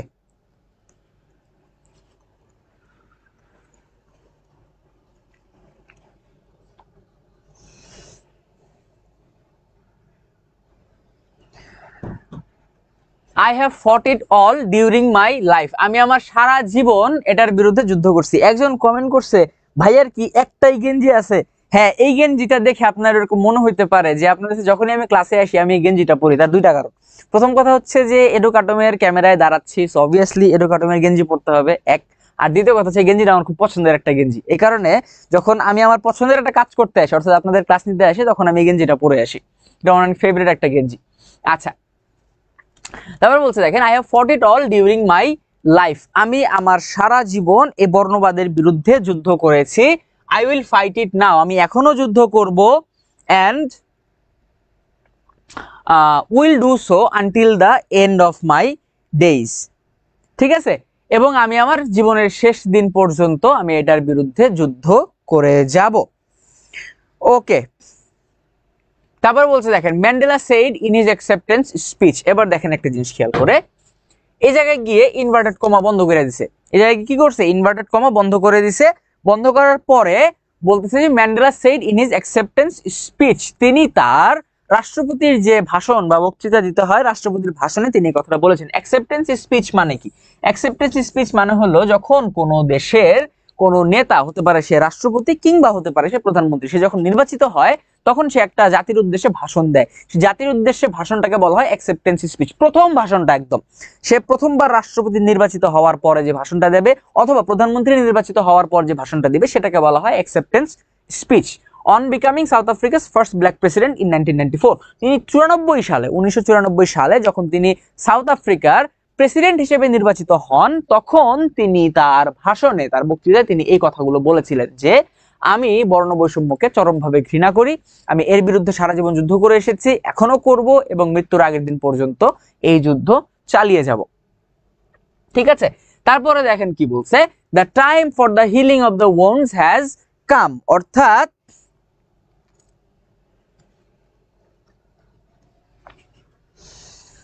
ওকে, এরপর দেখেন কি বলছে, the time for the healing of the wounds has come, অর্থাৎ আমাদের মধ্যে এই বর্ণ বৈষম্যর ফলে যে ক্ষত তৈরি হয়েছে সেই ক্ষত সারিয়ে তোলার সময় এসেছে। তারপরে বলছে, the moment to bridge the chasms that divide us has come, অর্থাৎ যে দ্য মোমেন্ট, সেই সময় এসেছে, টু ব্রিজ দ্য ক্যাজমস, অর্থাৎ আমাদের মধ্যে যে ভেদাভেদ ছিল সেই ভেদাভেদকে দূর করার, ব্রিজ, ব্রিজের বাংলা হইল সেতু। আমরা বলি যে খালের উপর দিয়ে একটা সেতু গেছে, কিন্তু এখানে ব্রিজ শব্দটার অর্থটা কি আসতেছে দেখেন। ব্রিজের কাজ কি? ব্রিজের কাজ হলো দুটো প্রান্তকে সংযুক্ত করা বা জোড়া দেওয়া। যখন আপনি জোড়া দিবেন তখন সেটাকে বলা হয় ব্রিজ। তাহলে এখানে যে ভেদাভেদ আছে সেই ভেদাভেদ দূর করে দুইটা গোষ্ঠীর মানুষকে, কৃষ্ণাঙ্গ এবং শ্বেতাঙ্গদেরকে জোড়া দেওয়া হচ্ছে বলে এখানে ব্রিজ শব্দটা ব্যবহার করেছে। তারপরে বলছে দেখেন, the moment to bridge the chasm that divide us has come, অর্থাৎ এই যেই ভেদাভেদ আমাদেরকে আলাদা করেছে সেই ভেদাভেদ দূর করার সময় এখন এসেছে। এই হচ্ছে আমাদের বিষয়বস্তু। তাহলে দেখেন একজন জিজ্ঞেস করছে যে ভাইয়া এটা কি ইউটিউবে লাইভ হচ্ছে কিনা। না, এটা ইউটিউবে হচ্ছে না লাইভ, এটা শুধুমাত্র ফেসবুকে লাইভ হচ্ছে, তবে ইউটিউবে ক্লাসটা আপলোড করা হবে, কোনো সমস্যা নাই। ওকে, ডান।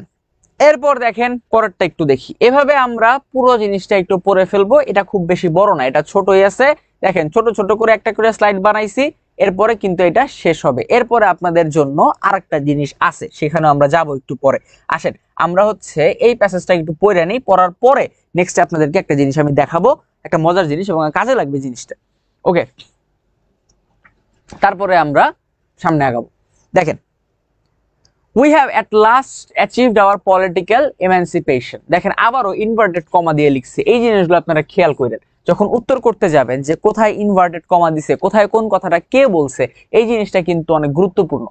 we have at last achieved our political emancipation। আমরা আমাদের রাজনৈতিক মুক্তি লাভ করেছি। শেষ পর্যন্ত আমরা কি করেছি? আমরা আমাদের রাজনৈতিক মুক্তি লাভ করেছি।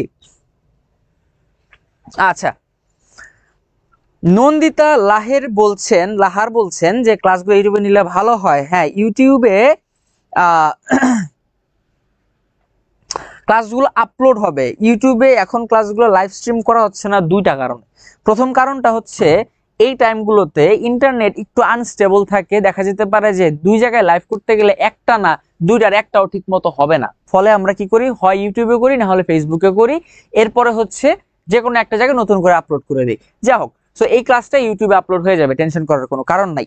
ওকে, এরপর দেখেন কি বলছে, we have at last achieved our political emancipation। আমরা আমাদের রাজনৈতিক মুক্তি লাভ করেছি। তারপর দেখেন 1993 সালে আরেকটা গুরুত্বপূর্ণ ঘটনা, আরেকটা জিনিস আপনাদেরকে এখানে শিখতে হয় প্যাসেজ পড়ার সময়, সেটা হচ্ছে পুরো প্যাসেজের মধ্যে প্রত্যেকটা লাইনে কিন্তু সমান গুরুত্ব বহন করে না। প্রত্যেকটা লাইনের ভিন্ন ভিন্ন গুরুত্ব থাকে। যেমন দেখেন এই লাইনটা বা এই বাক্যটা খুবই গুরুত্বপূর্ণ একটা বাক্য। In 1993 Mandela was awarded the Nobel Peace Prize, an honor he shared with F.W. de Klerk।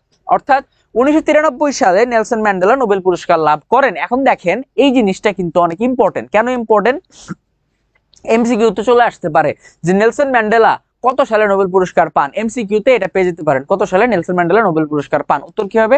1993। So আপনাকে প্যাসেজগুলো ভালো করে পড়তে হবে। এখন আপনি বলতে পারেন আমাকে, ভাইয়া প্যাসেজ তো এত গুরুত্ব দিয়ে আগেই পড়ার কোনো প্রয়োজনীয়তা নাই কেন?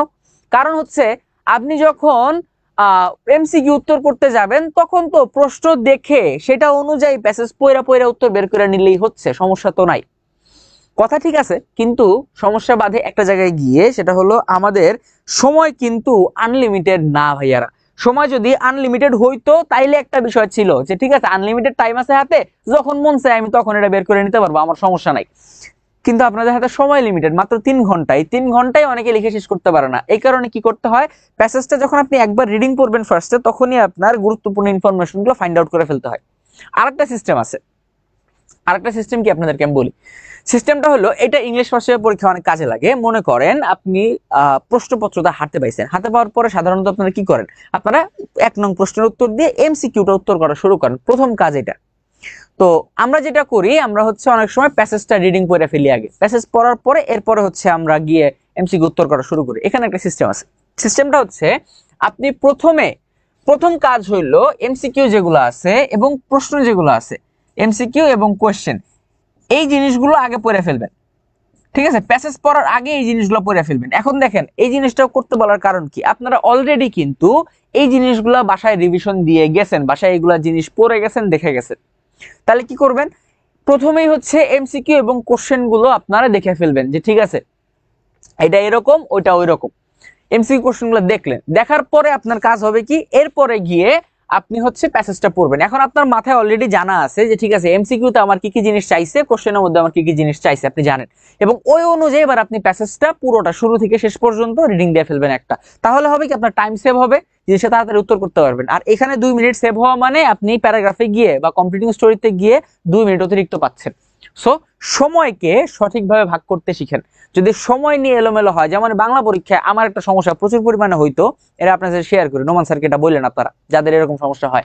এটা হচ্ছে আমি যখন বাংলা পরীক্ষা দিতে যেতাম, আমার বাংলা পরীক্ষার প্রথম যে ক্রিয়েটিভ কোশ্চেনটা, প্রথম সৃজনশীল প্রশ্নটা ছিল, ওই প্রশ্নটাতে আমি মনের মাধুরী মিশায় অনেক টাইম লাগায় রিল্যাক্সে জিনিসটা লিখতাম। দেখা যেত কি এক প্রশ্ন লিখতে আমার আধা ঘন্টা শেষ। পরের প্রশ্নে যখন হাত দিছি তখন ঘড়ির দিকে তাকায় দেখি যে ঘড়িতে অলরেডি আধা ঘন্টা গন, আমার হাতে হচ্ছে এখনো 6টা সিকিউ লেখা বাকি, সময় আছে মাত্র 2 ঘন্টা।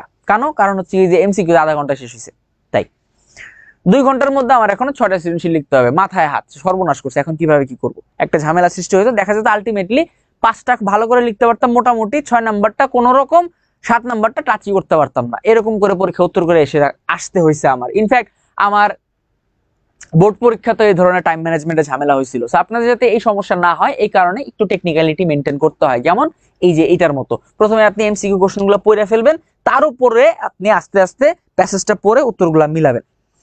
ঠিক আছে?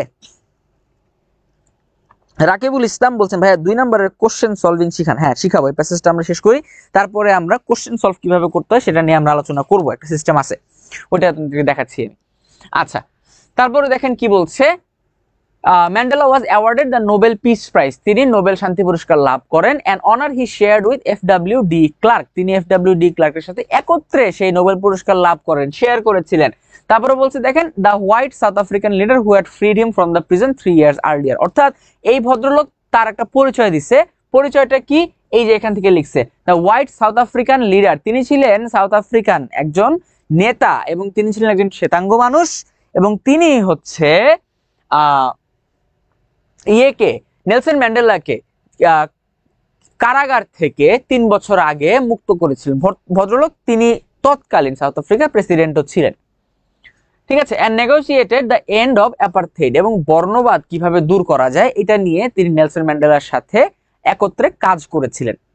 ঠিক আছে? এই ছিল আমাদের এই স্লাইডের মোটামুটি বিষয়বস্তু। দেখেন আমরা কিন্তু এখানে যখন পড়তেছি তখন আমরা কিন্তু প্রত্যেকটা জিনিসের পেছনে সময় নষ্ট না করে আমরা হচ্ছে প্রত্যেকটা জিনিসের অর্থ বের করার চেষ্টা করে তারপরে সামনে আগাচ্ছি। আপনাদেরও পড়ার সিস্টেম হবে এটা, এক জিনিস নিয়ে পড়ে থাকেন না। মনে করেন একটা জায়গায় আপনি আটকে গেলেন কোনো কারণে, ইনস্ট্যান্টে যদি আপনি সমাধান খুঁজে পান তাহলে সমাধান পাইলেন, না পাইলে আপনি সেটা রেখে সামনে চলে যাবেন। একটা জিনিসের পেছনে কখনোই অতিরিক্ত সময় নষ্ট করা যাবে না। ঠিক আছে? ওকে। নসরুল হাসান দেখেন তিনি একটা চমৎকার সাজেশন দিয়েছেন। কি বলছে যে আমি সিকিউ এর জন্য আগে সময় ভাগ করে নিই। Very good.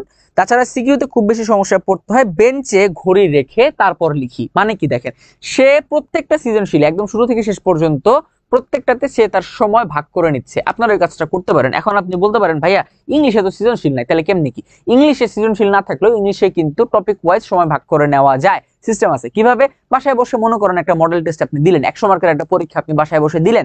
দেওয়ার সময় আপনি কি করবেন, আপনি দেখবেন যে কোন টপিকে কতটুকু সময় দিলে আপনি মোটামুটি 3 ঘন্টা বা 2 ঘন্টা 50 মিনিটের মধ্যে আপনি আপনার পুরো পরীক্ষাটা ক্লোজ করতে পারতেছেন। এরকম একটা টাইম ডিস্ট্রিবিউশন করে নেবেন। করার পরে পরীক্ষার হলে গিয়ে ফাইনালি গিয়ে আপনি সেই জিনিসটা করবেন। এখানে প্রত্যেকটা মানুষের টাইম ডিস্ট্রিবিউশন ভিন্ন ভিন্ন। কারো হচ্ছে গ্রামার অংশে বা রিডিং অংশে টাইম বেশি যায়, কারো রাইটিং অংশে টাইম বেশি যায়। আপনারটা কেমন হবে এটা আপনি সবচেয়ে ভালো বুঝবেন। সেই অনুযায়ী আপনি সময় ভাগ করে তারপরে লিখবেন ইনশাল্লাহ। ঠিক আছে? চলেন এরপরটা দেখি।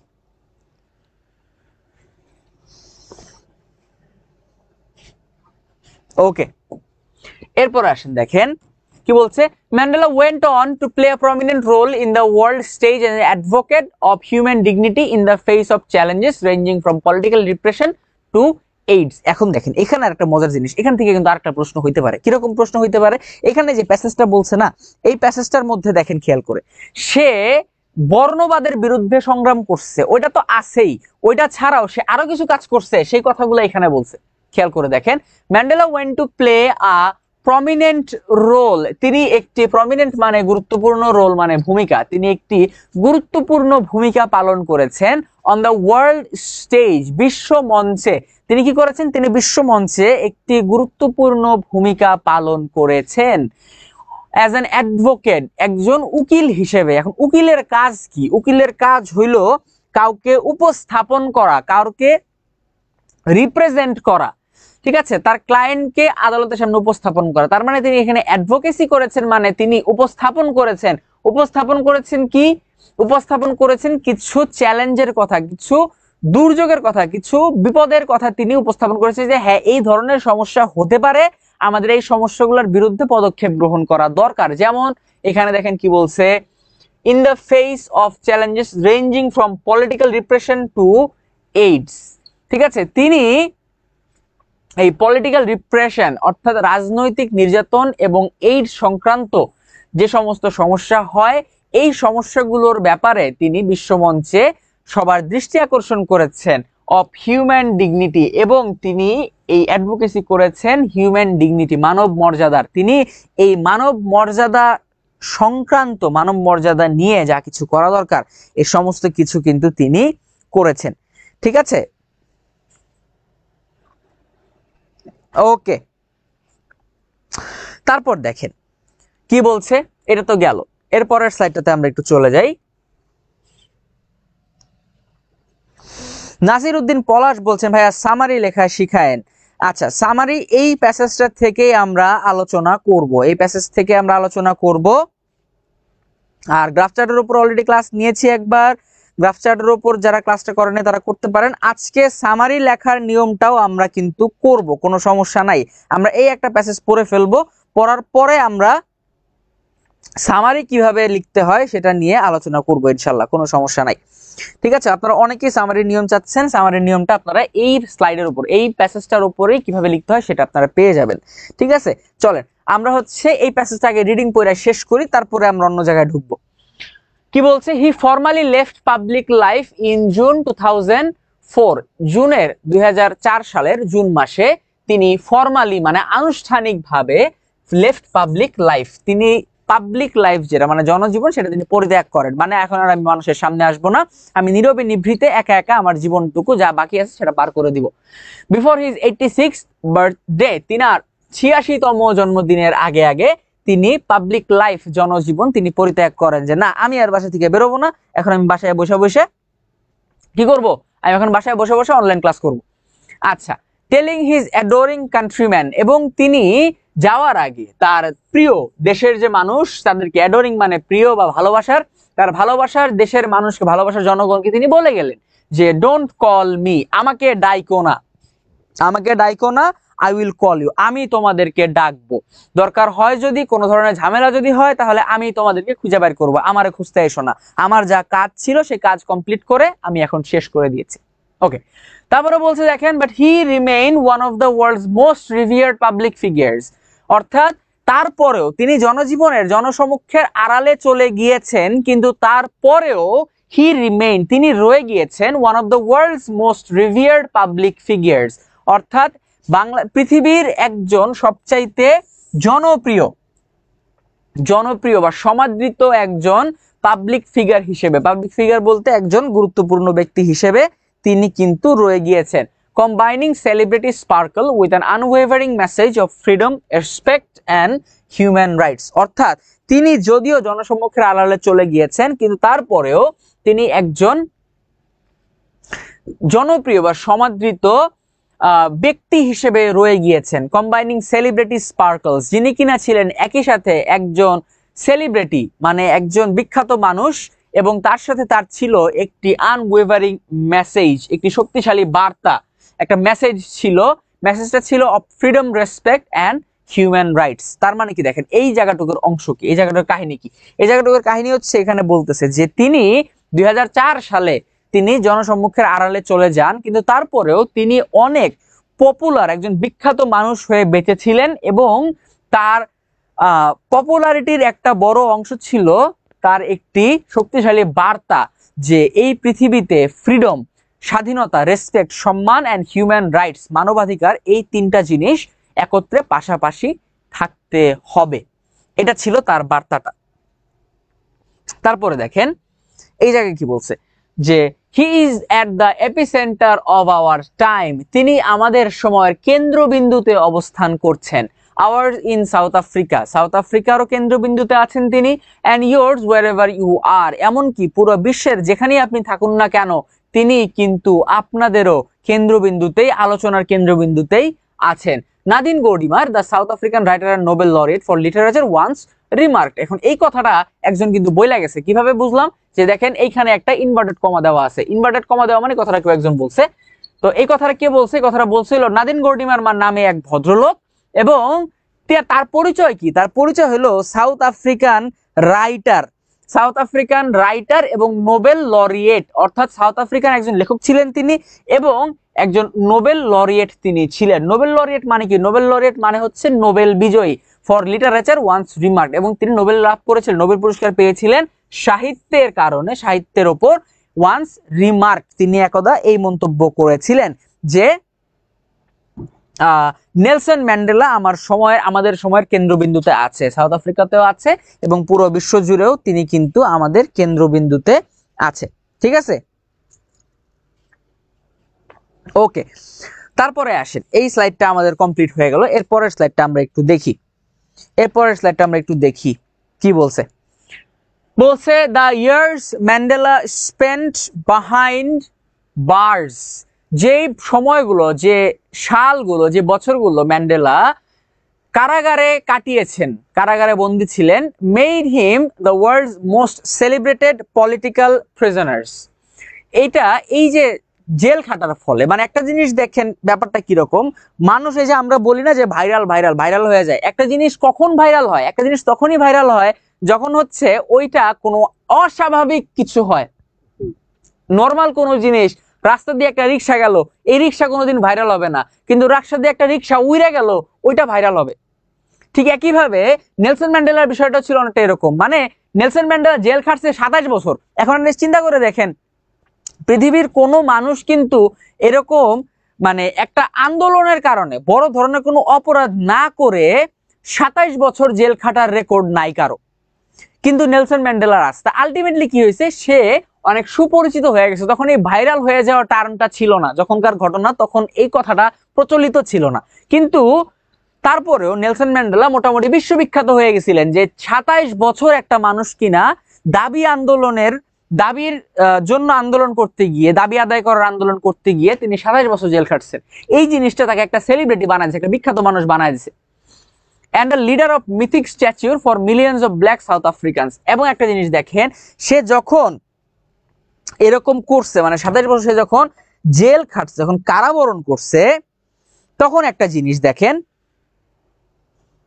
তখন যেটা হয়েছে সেটা হচ্ছে যে সাধারণত যদি একটা মানুষ 27 বছর কেন 2 বছরও যদি জেল খাটা লাগে মাত্র, সে আশা ছেড়ে দিবে যে না দূর, এইসব জিনিস আমি করতে পারবো না, কি একটা জুলুম, একটা যন্ত্রণা। কিন্তু ম্যান্ডেলা 27 বছর জেল খাটার পরেও সে আশা ছাড়েন নাই যে আমি এখনো এই মানুষগুলোকে চাইলে মুক্ত করতে পারি।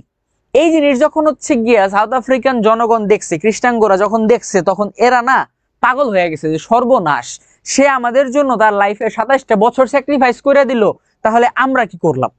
তারা নেলসন ম্যান্ডেলাকে মোটামুটি ভগবানের পর্যায়ে নিয়ে গেছে। এই কারণে দেখেন কি বলছে, লিডার অফ মিথিক স্ট্যাচার, মানে হচ্ছে তাকে ভগবানের পর্যায়ে নিয়ে গেছে।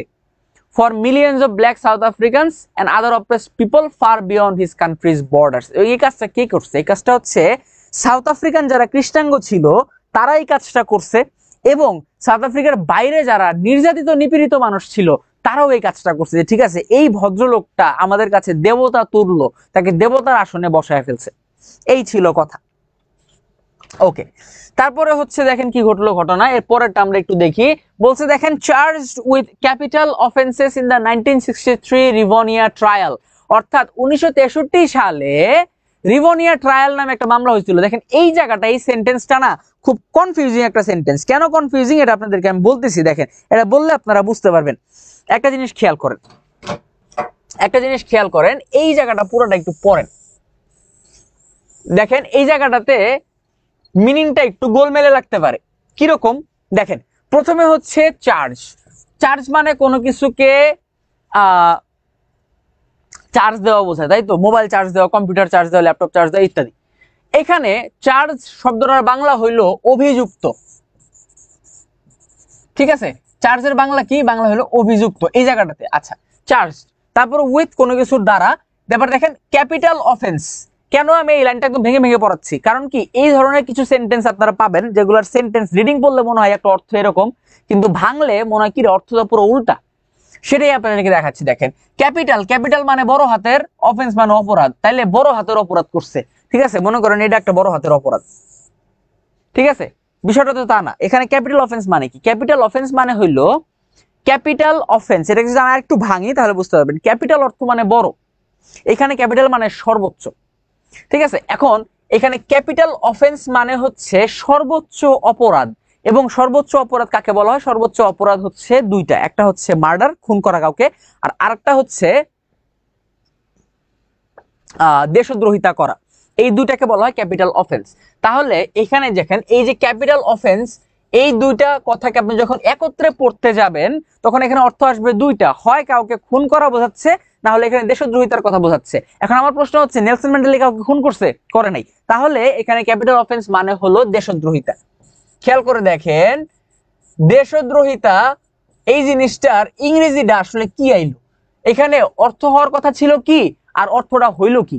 বা দেশদ্রোহিতার ইংরেজি হওয়ার কথা ছিল কি, আর এখানে ইংরেজিটা হইছে কি? ঠিক আছে, তাহলে দেখেন একটা জিনিস, তিনি দেশদ্রোহিতার কারণে, দেশদ্রোহিতার দায়ে অভিযুক্ত ছিলেন ইন দা 1963 রিভোনিয়া ট্রায়াল। আচ্ছা, এখন এই রিভোনিয়া ট্রায়াল মানে কি? রিভোনিয়া ট্রায়ালের এখানে কাহিনী আছে। রিভোনিয়া মানে একটা জায়গার নাম, ট্রায়াল মানে হচ্ছে গিয়ে আপনার মামলাকে বোঝায়। এখানে ঘটনা হইলো রিভোনিয়াকে তো কোনো জায়গার নাম বোঝায় নাই। এই যে 1963 রিভোনিয়া ট্রায়াল না, এই পুরোটাকে দিয়ে এই মামলার নাম বোঝাচ্ছে। তার বিরুদ্ধে যে মামলা হয়েছে ওই মামলার নাম হচ্ছে 1963 রিভোনিয়া ট্রায়াল। আপনি যদি গুগলে এটা লিখে সার্চ দেন 1963 রিভোনিয়া ট্রায়াল, দেখবেন আপনি একটা উত্তর কিন্তু পেয়ে গেছেন, ঠিক আছে? 1963 রিভোনিয়া ট্রায়াল। আচ্ছা, তো খেয়াল করেন কি হইলো, 1963 সালে রিভোনিয়া ট্রায়াল নামের একটি মামলায় তাকে দেশদ্রোহিতার দায়ে অভিযুক্ত করা হয়।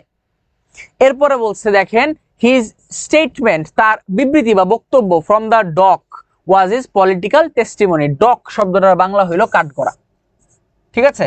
ডক মানে হচ্ছে কাঠগড়া। অর্থাৎ তিনি এই আদালতে মামলা চলাকালীন সময়ে কাঠগড়ায় দাঁড়ায় তিনি যে কথাগুলা বলছিলেন, এই জিনিসগুলোই তার পলিটিক্যাল টেস্টিমনি, তার রাজনৈতিক সাক্ষী হিসেবে কাজ করেছিল, ঠিক আছে? এই জিনিসগুলো তার রাজনৈতিক সাক্ষী হিসেবে কাজ করেছিল।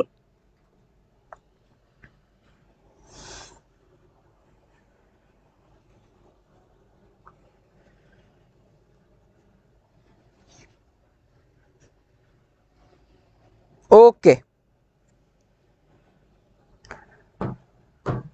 যাক, ভেরি গুড, আপনারা সবাই জিনিসটা মোটামুটি বুঝছেন। সো এটা ছিল কাঠগড়ায় দাঁড়ানো, তার এই বক্তৃতাটা ছিল তার রাজনৈতিক সাক্ষী, টেস্টিমনি মানে সাক্ষী এখানে, ঠিক আছে? এই হচ্ছে বিষয়। তো গেল এই স্লাইডটা। এরপরটা দেখেন কি বলছে। এবার একটা জিনিস দেখেন, সে কাঠগড়ায় দাঁড়ায় যে কথাটা বলছিল সেই কথাটাই এখানে আবার দেখেন ইনভার্টেড কমা দিয়ে বলে দিচ্ছে। কি বলছে? যে ডিউরিং মাই লাইফ টাইম, আমার পুরো জীবনে, I have dedicated myself to this struggle of the African people. অর্থাৎ আমি আমার জীবদ্দশায়, I have dedicated my self, আমি আমার নিজেকে উৎসর্গ করেছি two this struggle of the African people, এই আফ্রিকান মানুষের স্ট্রাগলের জন্য, তাদের এই সংগ্রামের পক্ষে আমি আমার নিজেকে উৎসর্গ করেছি। আই হ্যাভ ফট এগেইনস্ট হোয়াইট ডমিনেশন, আমি শ্বেতাঙ্গদের বিরুদ্ধে যুদ্ধ করেছি, শ্বেতাঙ্গদের নির্যাতনের বিরুদ্ধে আমি যুদ্ধ করেছি। এন্ড আই হ্যাভ ফট এগেইনস্ট ব্ল্যাক ডমিনেশন, আমি কৃষ্ণাঙ্গদের নির্যাতনের বিরুদ্ধেও কিন্তু সমানভাবে যুদ্ধ করেছি, ঠিক ঠিক আছে, অর্থাৎ সে কাঠগড়ের দ্বারা এই কথাগুলো বলছিল যে আমি আমার সারা জীবন এই বর্ণবাদের বিরুদ্ধে যুদ্ধ করে আসছি, যদি কোথাও কোনো কৃষ্ণাঙ্গ মানুষ নির্যাতিত হয় আমি সেটার বিরুদ্ধেও কথা বলছি, কোনো শ্বেতাঙ্গ মানুষ নির্যাতিত হইলে আমি সেটার বিরুদ্ধেও কথা বলে এসেছি। তারপরে দেখেন বলছে কি যে I have cherished the ideal of a Democratic and free society in which all persons live together in harmony and with equal opportunities.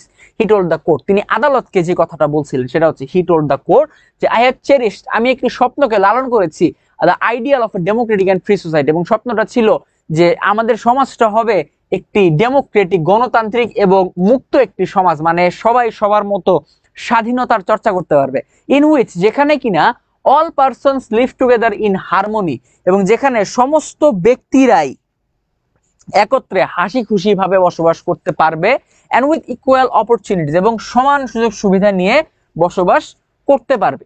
এই কথাটা তিনি আদালতকে বলছিলেন এবং পরবর্তীতে তার এই কথাটাই ছিল তার পলিটিক্যাল অবজেক্টিভ, তার রাজনৈতিক উদ্দেশ্য, যে ঠিক আছে আমি রাজনীতি করতেছি কেন, কারণ আমার হচ্ছে এই জিনিসগুলো নিশ্চিত করতে হবে, একটি মুক্ত সমাজ প্রতিষ্ঠা করতে হবে আমাকে। এই জিনিসটার জন্য তিনি সারা জীবন রাজনীতি বা সংগ্রাম বা আন্দোলন যেটা বললেন সেটাই করে গেছেন। ইসমাইল হোসেন বলছেন নেলসন ম্যান্ডেলা কি বেঁচে আছেন কিনা? না, নেলসন ম্যান্ডেলা বেঁচে নাই, নেলসন ম্যান্ডেলা মৃত্যুবরণ করেছেন। 2013 সালে মারা গিয়েছেন। মোহাম্মদ হক মুহাইমিনুল হক রাফি কমেন্ট করেছেন, ভেরি গুড। 2013 সালে নেলসন ম্যান্ডেলা মৃত্যুবরণ করেন।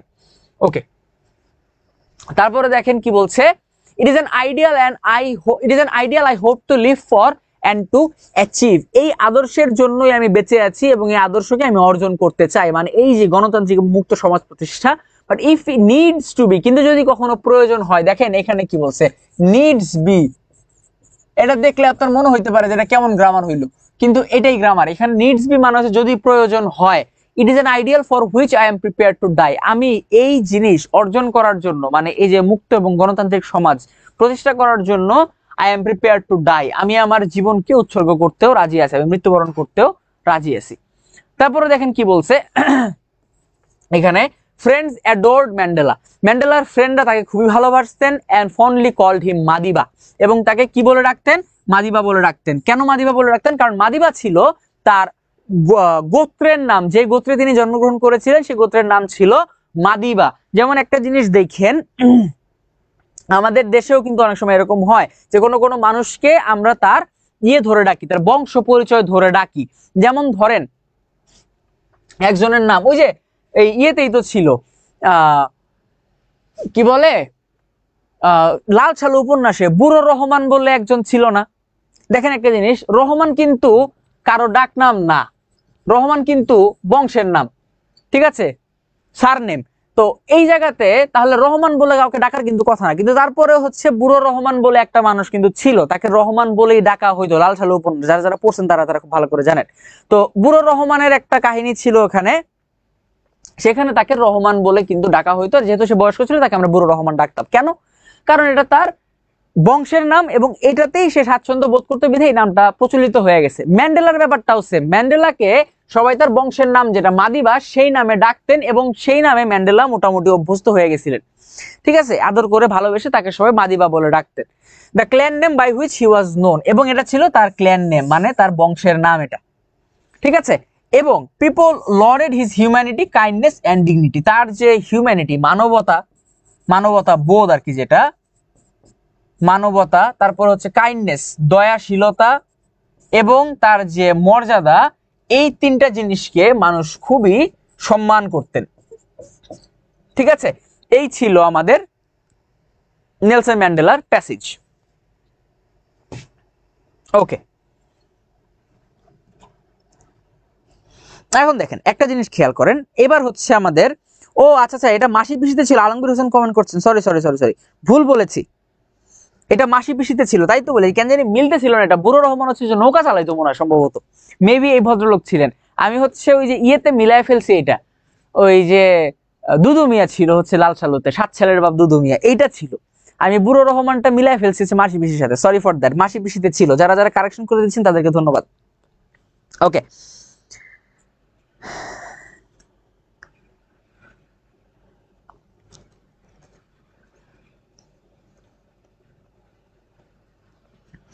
ঠিক আছে। তাহলে দেখেন একটা জিনিস খেয়াল করেন, আমরা হচ্ছে প্যাসেজটা পড়ে ফেললাম। এখন প্যাসেজ পড়ার পরে ভাইয়া লাভ হইলো কি?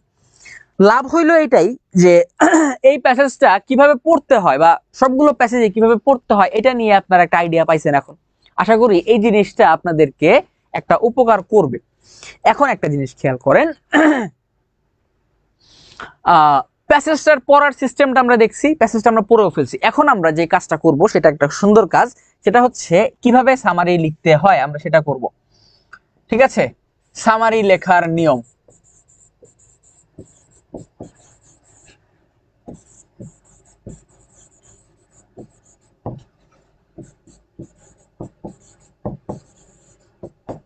সামারি লেখার নিয়ম, আমরা এখন সামারি লেখার নিয়ম নিয়ে আলোচনা করব এবং আলোচনাটা করব হচ্ছে যে সামারিটা আমরা যে প্যাসেজটা আমরা একটু আগে পড়লাম ওই প্যাসেজটা নিয়ে আমরা এখন সামারি লিখব। ঠিক আছে, আসেন আমরা সামারিতে ঢুকে যাই। সামারিতে ঢোকার আগে আপনাদেরকে আমি একটা কথা বলি, সেটা হচ্ছে যে ভাইয়ারা,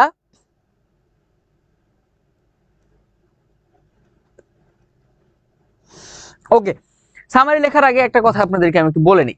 সামারিতে ঢোকার আগে এটা আপনাদের কাছে একটা আবদার। ব্যাপারটা হচ্ছে আমাদের এডুকেটম স্কুলের ফেসবুক পেজে 99,757টা ফলোয়ার হয়েছে।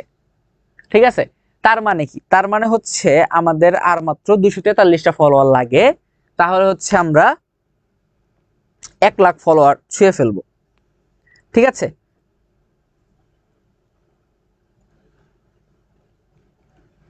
আর 243টা ফলোয়ার হইলে আমরা 1 লাখ ফলোয়ার ক্রস করে ফেলবো। সো আপনাদের কাছে অনুরোধ ভাইয়ারা, আমি সামারি পড়ানোর আগে, সামারি অনেক গুরুত্বপূর্ণ একটা জিনিস, আপনারা অনেকেই বলছেন, একটু কষ্ট করে যারা যারা এখনো পেজকে ফলো করেন নাই, একটু গিয়ে পেজটাকে জাস্ট একটা ফলোতে একটা খোঁচা দিয়ে আসেন। যদি আর 242 জন লাগে, আর যদি 242 জন হয়ে যায় তাহলে আমাদের 1 লাখ কভার হয়ে যাবে। এটা আপনাদের কাছে একটা রিকোয়েস্ট যে 1 লাখ ফলোয়ার হইতে আমাদেরকে হেল্প করেন। যারা যারা এখনো ফলো করেন নাই গিয়ে একটা ফলো বাটনে ক্লিক করে আসেন। আমরা 2-1 মিনিটের মধ্যে শুরু করে দিব ইনশাল্লাহ।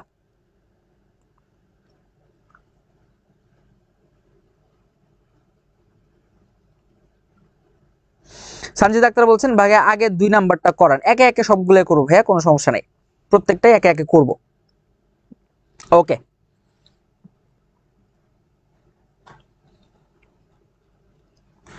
আসেন প্রথমে আমরা সামারিটা লিখে ফেলি। সাথী ইসলাম বলছেন দেরি হয়ে গেছে ভাই, কোনো সমস্যা নেই ভাইয়া, দেরি হয়নি এখনো, এখন আমরা সামারি পড়বো, সামারিতে চলে আসেন।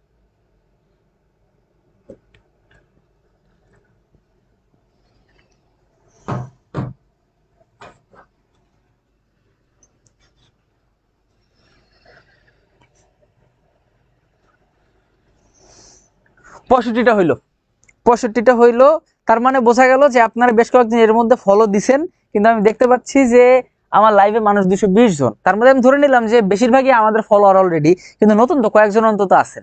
একটু কষ্ট করে ফলোটা দিয়ে আসেন না, কি হয় দেখা যাক, 1 লাখ হয়ে যাওয়া তো উচিত। ওকে, ঠিক আছে, আসেন আমরা হচ্ছে তাহলে সামারিতে যাই, আর আপনারা ফলোটা দিয়ে এসে আমার সাথে সামারিতে জয়েন করেন। আসেন আমরা এখন নেলসন ম্যান্ডেলার প্যাসেজ নিয়ে সামারিটা লিখবো।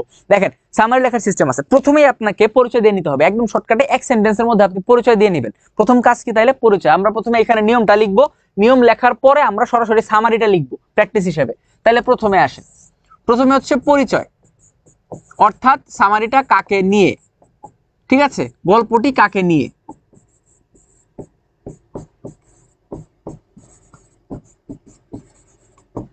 গল্পটি কাকে নিয়ে, প্রথমে হচ্ছে এইটা গেল। আচ্ছা, তারপরে হচ্ছে তার জীবন বৃত্তান্ত,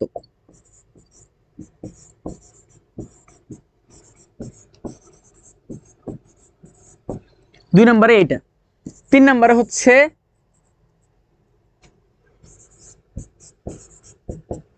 তার সংগ্রাম বা তার কাজ।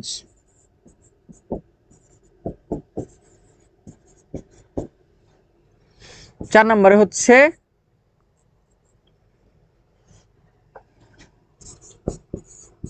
তিনি কেন গুরুত্বপূর্ণ।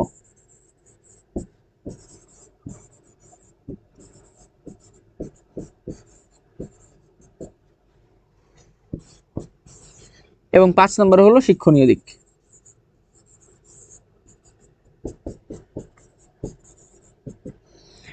এই হচ্ছে গিয়ে আমাদের 5টা পয়েন্ট। এই 5টা পয়েন্টে আমরা সামারিটা নরমালি ভাগ করি।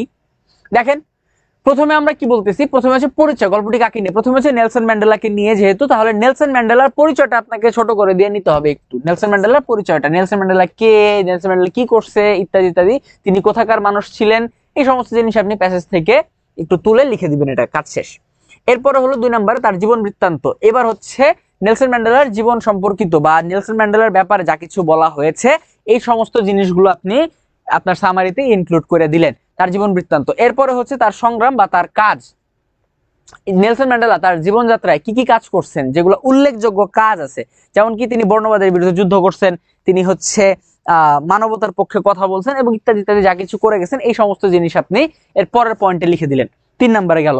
4 নম্বরে হচ্ছে তিনি কেন গুরুত্বপূর্ণ। নেলসন ম্যান্ডেলা এই ভদ্রলোক, তাকে নিয়ে আমরা পড়তেছি, কেন পড়তেছি, আমরা তো হচ্ছে গিয়ে আব্দুল কুদ্দুসকে নিয়ে পড়াশোনা করতেছি না, কিন্তু আমরা পড়াশোনা করতেছি কাকে নিয়ে, পড়াশোনা করতেছি নেলসন ম্যান্ডেলাকে নিয়ে। আমার প্রশ্ন হচ্ছে যে নেলসন ম্যান্ডেলাকে পড়াশোনা কেন করতেছি, ওই কেনর উত্তরটা হচ্ছে 4 নম্বরে যাবে। ঠিক আছে, এটাও কিন্তু সামারি একটা গুরুত্বপূর্ণ পার্ট। কারণ কি, গুরুত্বপূর্ণ বিধায় কোন একটা কারণ আছে গুরুত্বপূর্ণ হওয়ার, এবং সেই কারণে প্যাসেজটা আপনাকে লিখতে দিচ্ছে। টিচার এটা আপনার কাছ থেকে আশা করে যে তার গুরুত্বটাও আপনি সামারির মধ্যে লিখবেন, তার গুরুত্বটা আপনি লিখলেন। কারণ কি, কারণ তিনি হচ্ছেন মানবতার পক্ষে যুদ্ধ করেছেন বা তিনি মানবাধিকার রক্ষার জন্য সংগ্রাম করেছেন।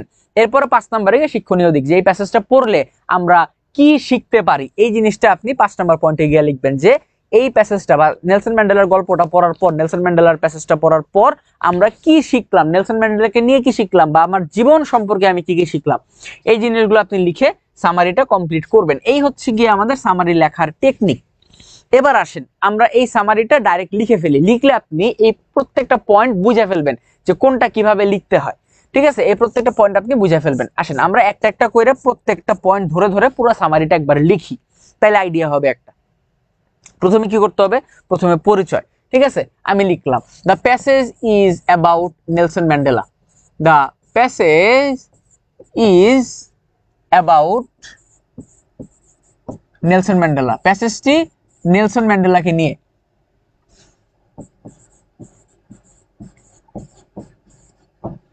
প্যাসেজটা কাকে নিয়ে, প্যাসেজটা নেলসন ম্যান্ডেলাকে নিয়ে। আচ্ছা, প্রথমে তার পরিচয় দিলাম। আচ্ছা, এখন ঘটনা হচ্ছে পরিচয় কিন্তু এখানে শেষ হয়নি। আমি যদি খালি নেলসন ম্যান্ডেলা বলে ঘুমায় যাই তাহলে কেউ বুঝবে না যে নেলসন ম্যান্ডেলা কে ভাই, তার ব্যাপারে একটু ডিটেল বলতে হবে। তাহলে আমি লিখবো এটা, দেখেন যে নেলসন ম্যান্ডেলা পরিচয় কি। পরিচয় ছিল তিনি একজন সাউথ আফ্রিকান নাগরিক, অথবা তিনি ছিলেন সাউথ আফ্রিকান প্রেসিডেন্ট, এবং তার আরেকটা পরিচয় আছে, সে হচ্ছে তিনি মানবাধিকারের পক্ষে বা মানবাধিকারের সংগ্রাম, মানবাধিকার আদায়ের জন্য, মানবাধিকার রক্ষা করার জন্য তিনি সংগ্রাম করেছেন। ঠিক আছে, ওকে। তাহলে আমি লিখব হি was A south African leader.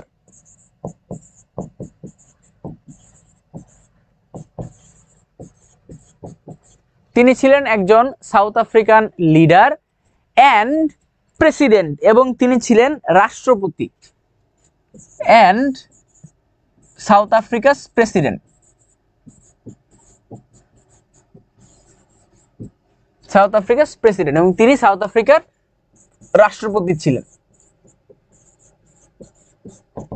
দেখেন, তাহলে কিন্তু আলটিমেটলি এতটুকু তার কিন্তু পরিচয় মোটামুটি ডান, যে নেলসন ম্যান্ডেলা কে ছিল। নেলসন ম্যান্ডেলা ছিল সাউথ আফ্রিকান একজন নেতা অ্যান্ড সাউথ আফ্রিকার প্রেসিডেন্ট। ঠিক আছে, এবং তার আরেকটা পরিচয় আছে, আরেকটা পরিচয় হচ্ছে হি fought against apartheid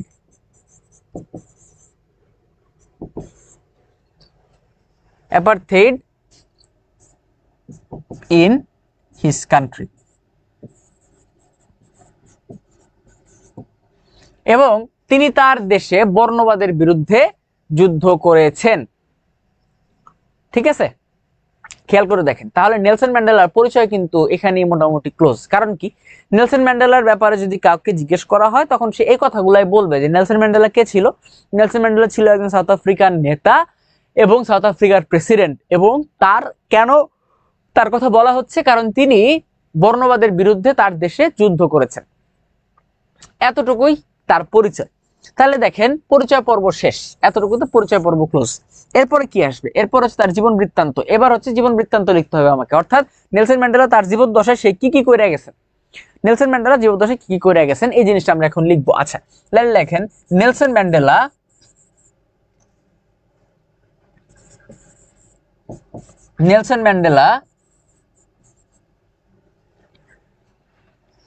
was imprisoned, তার জীবনের গল্প বলতেছি এখন। was imprisoned for almost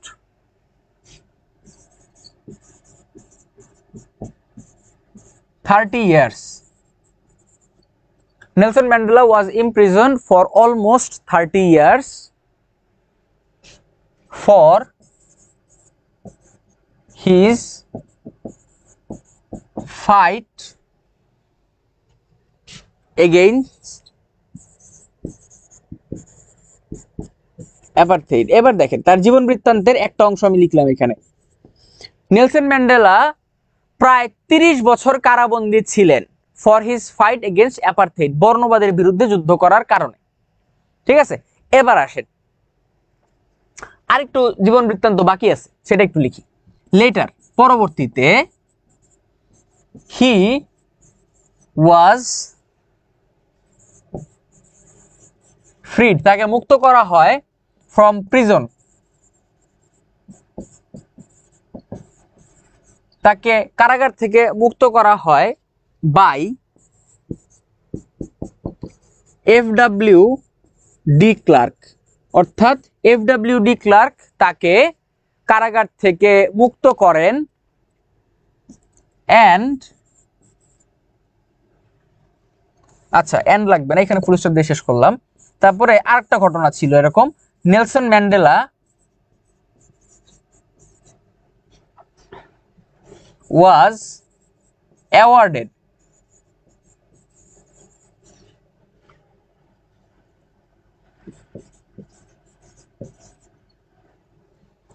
Nobel Peace Prize. Nelson Mandela was awarded Nobel Peace Prize in 1993. এই হচ্ছে তার জীবনের আরেকটা ঘটনা। দেখেন কি হইলো, যে এখান থেকে আমি নেলসন ম্যান্ডেলার জীবন কাহিনী শুরু করছি। জীবন কাহিনীর মধ্যে প্রথমটা কি, Nelson Mandela was ইমপ্রিজনড for almost 30 years, তিনি প্রায় 30 বছর জেল খাটছেন। প্রথম কথা হচ্ছে এইটা। ফর হিজ ফাইট এগেইনস্ট অ্যাপারথেইড, বর্ণবাদের বিরুদ্ধে যুদ্ধ করার জন্য তিনি 30 বছর প্রায় জেল খাটছেন। পরবর্তীতে he was freed from prison by FW de Klerk, এবং পরবর্তীতে তাকে জেলখানা থেকে মুক্ত করে এফডব্লিউ ডি ক্লার্ক।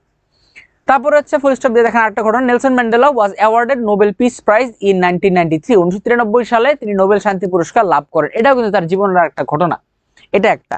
এরপরে দিয়ে আরেকটা ঘটনা আছে ওর জীবনের, সেটা হচ্ছে ইন 1994, 1994 সালে, ইন 1994 সালে Mandela became the first black president of South Africa. Mandela became the first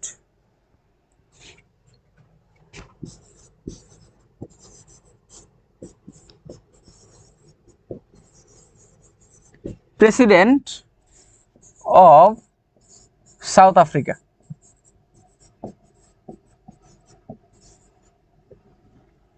এই হচ্ছে তার জীবনের আরেকটা ঘটনা। দেখেন একটা জিনিস, এই জায়গাতে কিন্তু তার জীবন বৃত্তান্ত মোটামুটি শেষ আমাদের।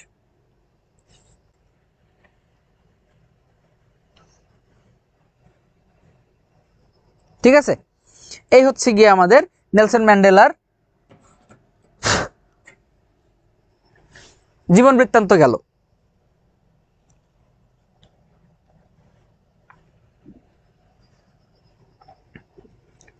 দেখেন তাহলে প্রথমে আমরা কি নিয়ে কাজ করলাম, প্রথমে হচ্ছে গিয়ে আমরা ওর কি হলো,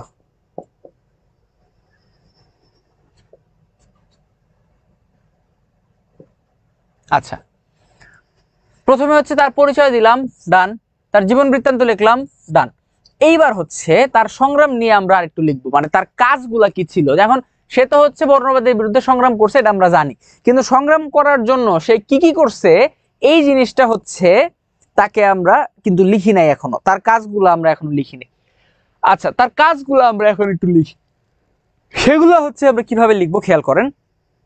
তার কাজগুলো আমরা কি কি পাই, আমরা হচ্ছে প্যাসেজের মধ্যে বেশ কিছু জিনিস পাইছি। সে বর্ণবাদের বিরুদ্ধে যুদ্ধ করার পাশাপাশি তিনি যে বিশ্ব মঞ্চে এই বর্ণবাদের এই ভয়াবহ ব্যাধিটা তুলে ধরছে, এই জিনিসটা কিন্তু আমরা প্যাসেজের মধ্যে পাইছি। কোথায় পাইছি দেখেন, এই জিনিসটা খেয়াল করে আমরা এই জায়গাটা দেখলে আমরা বুঝতে পারবো।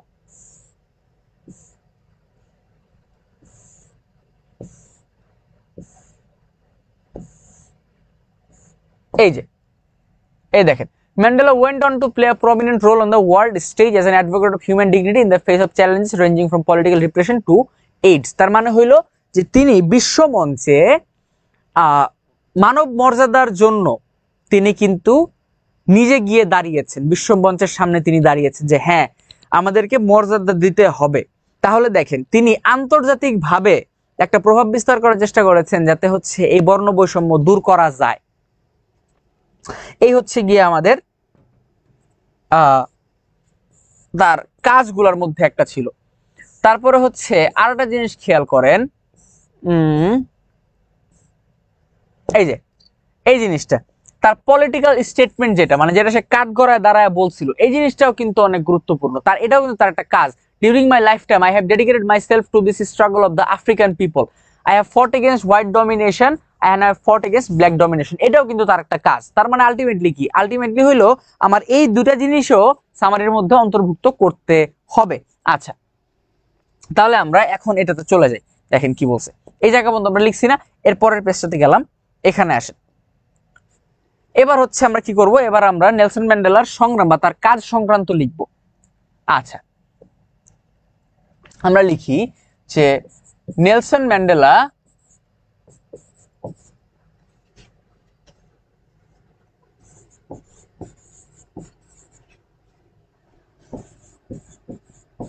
went to the world stage to ensure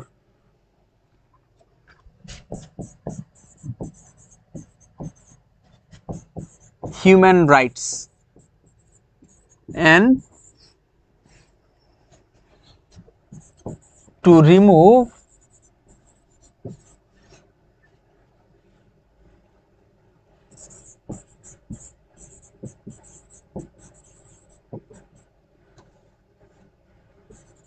apartheid। তাহলে দেখেন তার কাজ হচ্ছে এইটা। Nelson Mandela went to the world stage to ensure human rights and to remove apartheid। তিনি মানবাধিকার নিশ্চিত করার জন্য এবং অ্যাপারথেইড রিমুভ করার জন্য, অর্থাৎ বর্ণবাদ দূর করার জন্য Mandela went to the world stage, তিনি বিশ্ব মঞ্চে গিয়ে হাজির হয়েছেন, এই জিনিসটা। তারপরে he also dedicated his life, he also dedicated his life, এবং তিনি তার জীবনকে উৎসর্গ করেছেন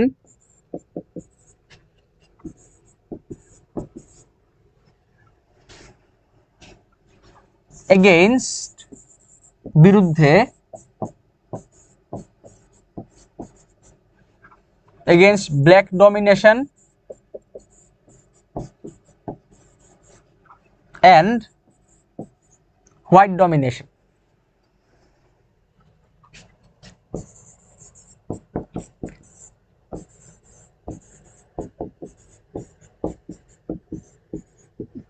অর্থাৎ তিনি তার জীবনকে উৎসর্গ করেছেন কৃষ্ণাঙ্গদের নির্যাতনের বিরুদ্ধেও এবং শ্বেতাঙ্গদের নির্যাতনের বিরুদ্ধেও। তাহলে দেখেন তার কাজ কিন্তু মূলত এগুলাই ছিল, এর বাইরে হচ্ছে তার কেমন কিন্তু কোনো কাজ নাই। তার কাজ হচ্ছে তিনি মানবাধিকার রক্ষার জন্য সারা জীবন সংগ্রাম করে গেছেন। তাহলে দেখেন এই অংশটাতে তার যে কাজ সেই জিনিসগুলো আমরা কিন্তু লিখে ফেললাম। দেখেন তার সংগ্রাম বা তার কাজ হয়ে গেছে। এবার আসেন তিনি কেন গুরুত্বপূর্ণ। এই জিনিসটা আমাকে লিখতে হবে। এটা লিখলে আমরা 4 নম্বর পয়েন্টটা কভার করে ফেলবো। আচ্ছা, তিনি কেন গুরুত্বপূর্ণ, এটার উত্তরটা আপনারা আমাকে দেন। দেখেন, তিনি গুরুত্বপূর্ণ কারণ কি? তার কারণ হচ্ছে নেলসন ম্যান্ডেলা যখন সংগ্রাম করেন তখন আমাদের পুরো পৃথিবী জুড়েই বর্ণবাদের অবস্থা খুবই খারাপ ছিল। তার কারণ কি? মানুষের মধ্যে কোনো ধরনের দয়া মায়া ছিল না, নির্বিচারে অসহায়ভাবে মানুষদেরকে হত্যা করা হতো, তাদেরকে নির্যাতন নিপীড়ন করা হতো। নেলসন ম্যান্ডেলা না থাকলে হয়তো এই জিনিসটা আজকে পর্যন্ত দূর হইতো না। যেমন এই যে এখন আপনারা চোখের সামনে দেখতেছেন যে ইসরায়েল প্যালেস্টাইনের উপরে কি ধরনের অত্যাচার নিপীড়ন করতেছে। 1971 সালে পাকিস্তানিরা আমাদের উপর কি পরিমাণ নির্যাতন অত্যাচার করে আসছে, এই জিনিসগুলো তখন হয়তো আরো তীব্র মাত্রায় থাকতো নেলসন ম্যান্ডেলা না হইলে। সো আলটিমেটলি নেলসন ম্যান্ডেলা গুরুত্বপূর্ণ, তার কারণ হচ্ছে তিনি এই নির্যাতন নিপীড়ন এবং বর্ণবাদ দূর করতে তিনি আন্তর্জাতিকভাবে একটি গুরুত্বপূর্ণ ভূমিকা পালন করেছেন। এই জিনিসটি আমরা লিখব যে তার গুরুত্বটা হচ্ছে সে বর্ণ বৈষম্য বা মানুষের মধ্যে যে ভেদাভেদ সেটা দূর করার জন্য কাজ করে গেছে। ঠিক আছে, তাহলে ওই গুরুত্বপূর্ণ ব্যাপারটা হি ইজ ইম্পর্টেন্ট বিকজ এই কথাটা লিখতে হবে না, আমরা ডাইরেক্ট তার গুরুত্বটা লিখবো। তিনি গুরুত্বপূর্ণ এই কারণে, হি ইজ ইম্পর্টেন্ট বিকজ, এটা লেখার আমাদের প্রয়োজনীয়তা নেই, আমরা সরাসরি তার গুরুত্বটা লিখে দিব। যেমন দেখেন,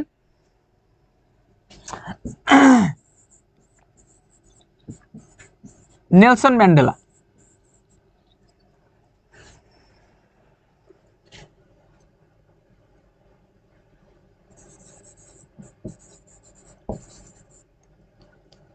worked all his life, Nelson Mandela তার সারা জীবন কাজ করেছেন, অল হিজ লাইফ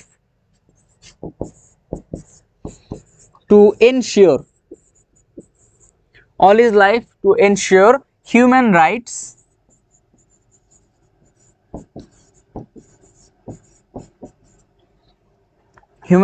and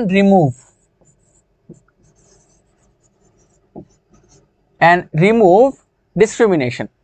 তার সারা জীবন তিনি কাজ করেছেন হিউম্যান রাইটস প্রতিষ্ঠা, মানবাধিকার প্রতিষ্ঠা করার জন্য এবং বর্ণবাদ দূর করার জন্য।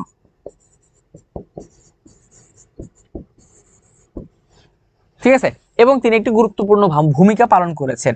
হি প্লেড অ্যান ইম্পর্টেন্ট রোল, তিনি একটি গুরুত্বপূর্ণ ভূমিকা পালন করেছেন, ইম্পর্টেন্ট রোল ওয়ার্ল্ড ওয়াইড, সমগ্র বিশ্বজুড়ে। এটাই কিন্তু তার গুরুত্বের জায়গাটা। ঠিক আছে, কারণ নেলসন ম্যান্ডেলা না থাকলে এই বর্ণবাদ যে জিনিসটা, এই জিনিসটা কিন্তু দূর হইতো না। এই জিনিসটা দূর করার জন্যই নেলসন ম্যান্ডেলা সারা জীবন কাজ করেছেন। ঠিক আছে,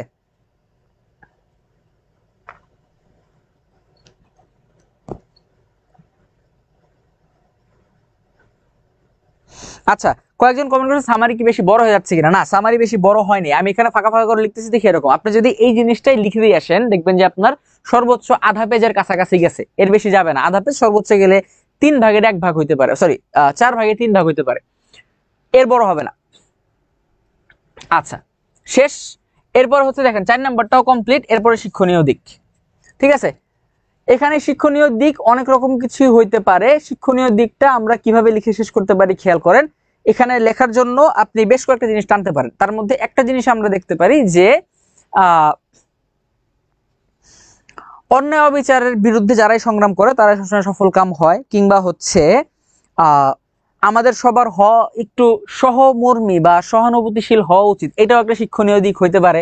কিংবা হচ্ছে আপনি বলতে পারেন যে একজন ভালো নেতৃত্ব একটা মানুষকে অনেক দূর নিয়ে যেতে পারে, এটাও একটা শিক্ষণীয় দিক হতে পারে। আপনি চাইলে যে কোনো কিছুই লিখতে পারেন। ঠিক আছে, সো এই জিনিসটাই আমরা লিখব যে the life of Nelson Mandela shows us that how hard work and dedication can bring out a very important thing in our life। এটা লিখতে পারেন, অথবা হচ্ছে আরেকটু কিছু লেখা যায়, আমি আমার মতো করে লিখি। এটা দেখেন,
এই যে এটা, hard work and dedication can bring out success for everyone. আচ্ছা,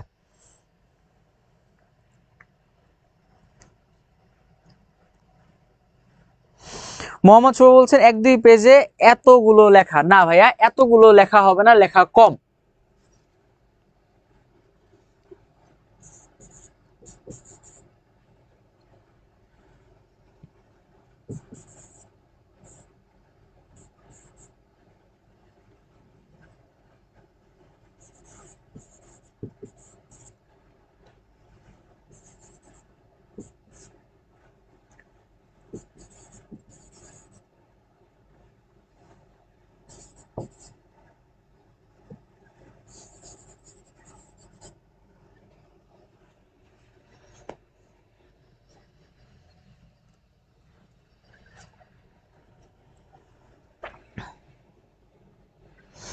ওকে, অনেকেই বলছেন যে ভাই আর একটু ছোট করে লিখতে ভালো হইতো কিনা। হ্যাঁ হয়তো। এখন ঘটনা হইলো, দেখেন এই জায়গাটাতে প্রত্যেকটা জিনিসের একটা মাত্রা থাকে। এখন আমি আপনাদেরকে যেই সামারিটা লিখে দিছি, আপনারা যদি এটাকে লিখতে যান তখন দেখবেন যে এটাকে আপনার আধা পেজের বা একটুখানি বেশি হইতে পারে, এটা আপনার লেখার সাইজের উপরে ডিপেন্ড করে। তবে এটা কখনো অতিরিক্ত বড় হবে না। প্রত্যেকটা সামারি এরকম 5 ভাগে ভেঙে লিখতে হয়। এখন আপনি চাইলে এটাকে আরো ছোট করে লিখতে পারেন, সুযোগ আছে। কিন্তু আমাদের সবসময় চেষ্টা থাকে এরকম যে আমরা যে সামারি লিখি না কেন সেটাকে আমাদের একটা স্ট্যান্ডার্ড হইতে হবে যাতে মার্ক আর একটু বেশি পাওয়া যায়। এই কারণে জিনিসটা একটু বড় করে লেখা। যদি আপনি চান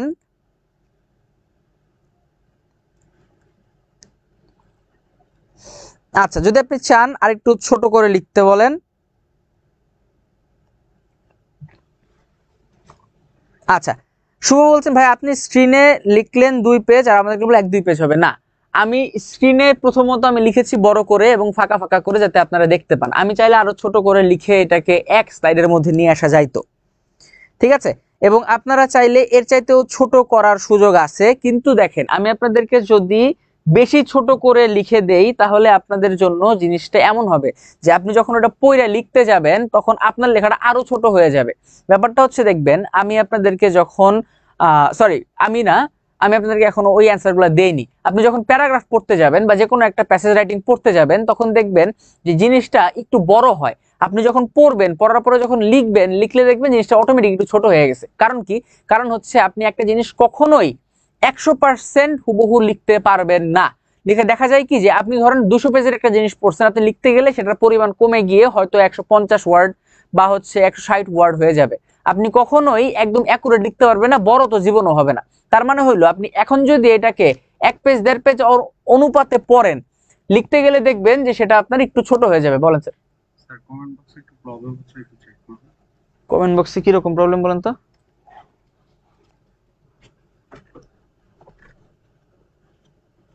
কমেন্ট বক্সে মারাই হয় না। বাইরে কোন কিছু বলে আজে বাজে কমেন্ট যারা করে তাদের রিমুভ করে দেন, কোনো সমস্যা নেই।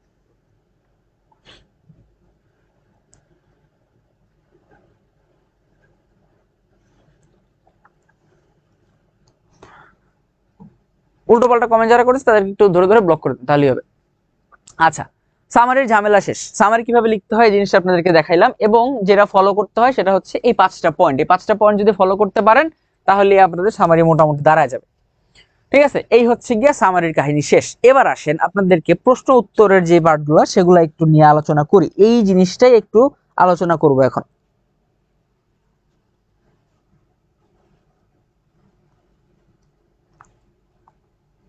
ওকে,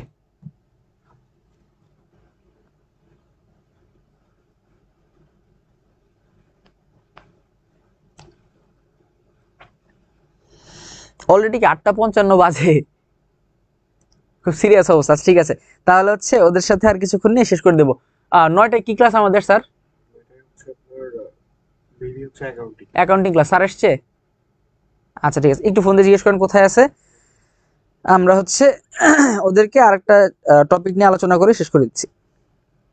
1 মিনিট, আপনাদেরকে এখন আমি প্রশ্ন উত্তর সলভ করাবো।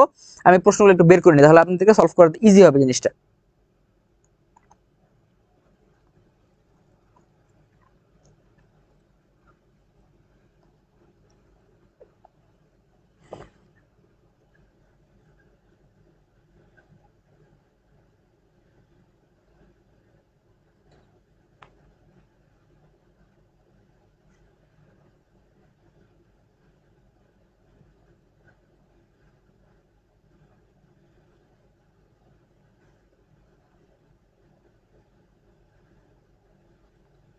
ওকে, আপনাদের জন্য প্রশ্নগুলো বের করে নিয়ে আসছি। এবার আসেন এই প্রশ্নগুলো ধরে ধরে আমরা একটু করে সলভ করি, দেখি কি আছে। আচ্ছা, প্রথম প্রশ্নটা আমি আপনাদেরকে লিখে দিচ্ছি। এই প্রশ্নগুলো পিডিএফ থেকে সলভ করতেছি, যাদের কাছে পিডিএফ আছে তারা দেখতে পাবেন। আমি আপনাদেরকে এখানে লিখে সলভ করাই যে আচ্ছা প্রশ্নটা কিভাবে কাজ করবে। যেমন ধরেন প্রথম একটা প্রশ্ন ছিল এরকম যে হ্যাঁ সেটা হচ্ছে ক্লাস হচ্ছে না, ক্যান্সেল হয়ে গেছে, আপনি চাইলে কন্টিনিউ করতে পারেন। আচ্ছা ঠিক আছে, ওকে। 1 নম্বর প্রশ্নটা খেয়াল করেন, এইটা ছিল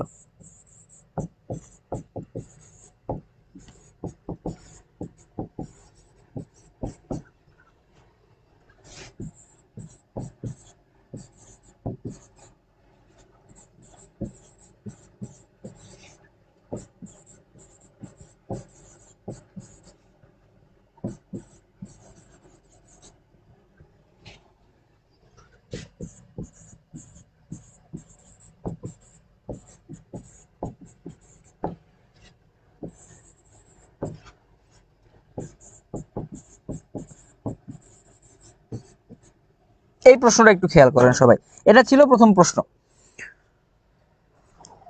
ওকে, একজন প্রশ্ন করছেন ভাইয়া প্রশ্নের অর্থ করতে পারি না, এই জন্য প্রশ্ন উত্তর বের করতে পারেন, একটু সমাধান বলে দেন। এই জিনিসটা খুবই যন্ত্রণার একটা জিনিস। আচ্ছা, শুভ বলছেন গ্রাফ চার্টটা যদি আরেকবার একটু দেখাতেন তাহলে খুব উপকার হতো। ভাইয়া গ্রাফ চার্টের উপর একটা বিস্তারিত ক্লাস হয়েছে, আপনি কাইন্ডলি একটু ওই ক্লাসগুলো করে আসবেন। পুষ্পি ঘোষ বলছেন, সরি পম্পি ঘোষ বলছেন যে ভাইয়া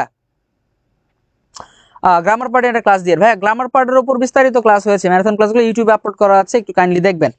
আচ্ছা, অ্যাট এবং অফ এই দুটো প্রিপোজিশন ব্যাপারটা বলে দিবেন, এটা অনেক ঝামেলা হয়। অ্যাট মানে কোনো কিছুর দিকে, যেমন মনে করেন যে এইটা হচ্ছে একটা বাক্স, ঠিক আছে, এটা একটা বাক্স, এদিকে কোনো কিছু যাইতেছে, এটা কোনো কিছু দিকে, এটার দিকে, তখন বসবে অ্যাট, ঠিক আছে।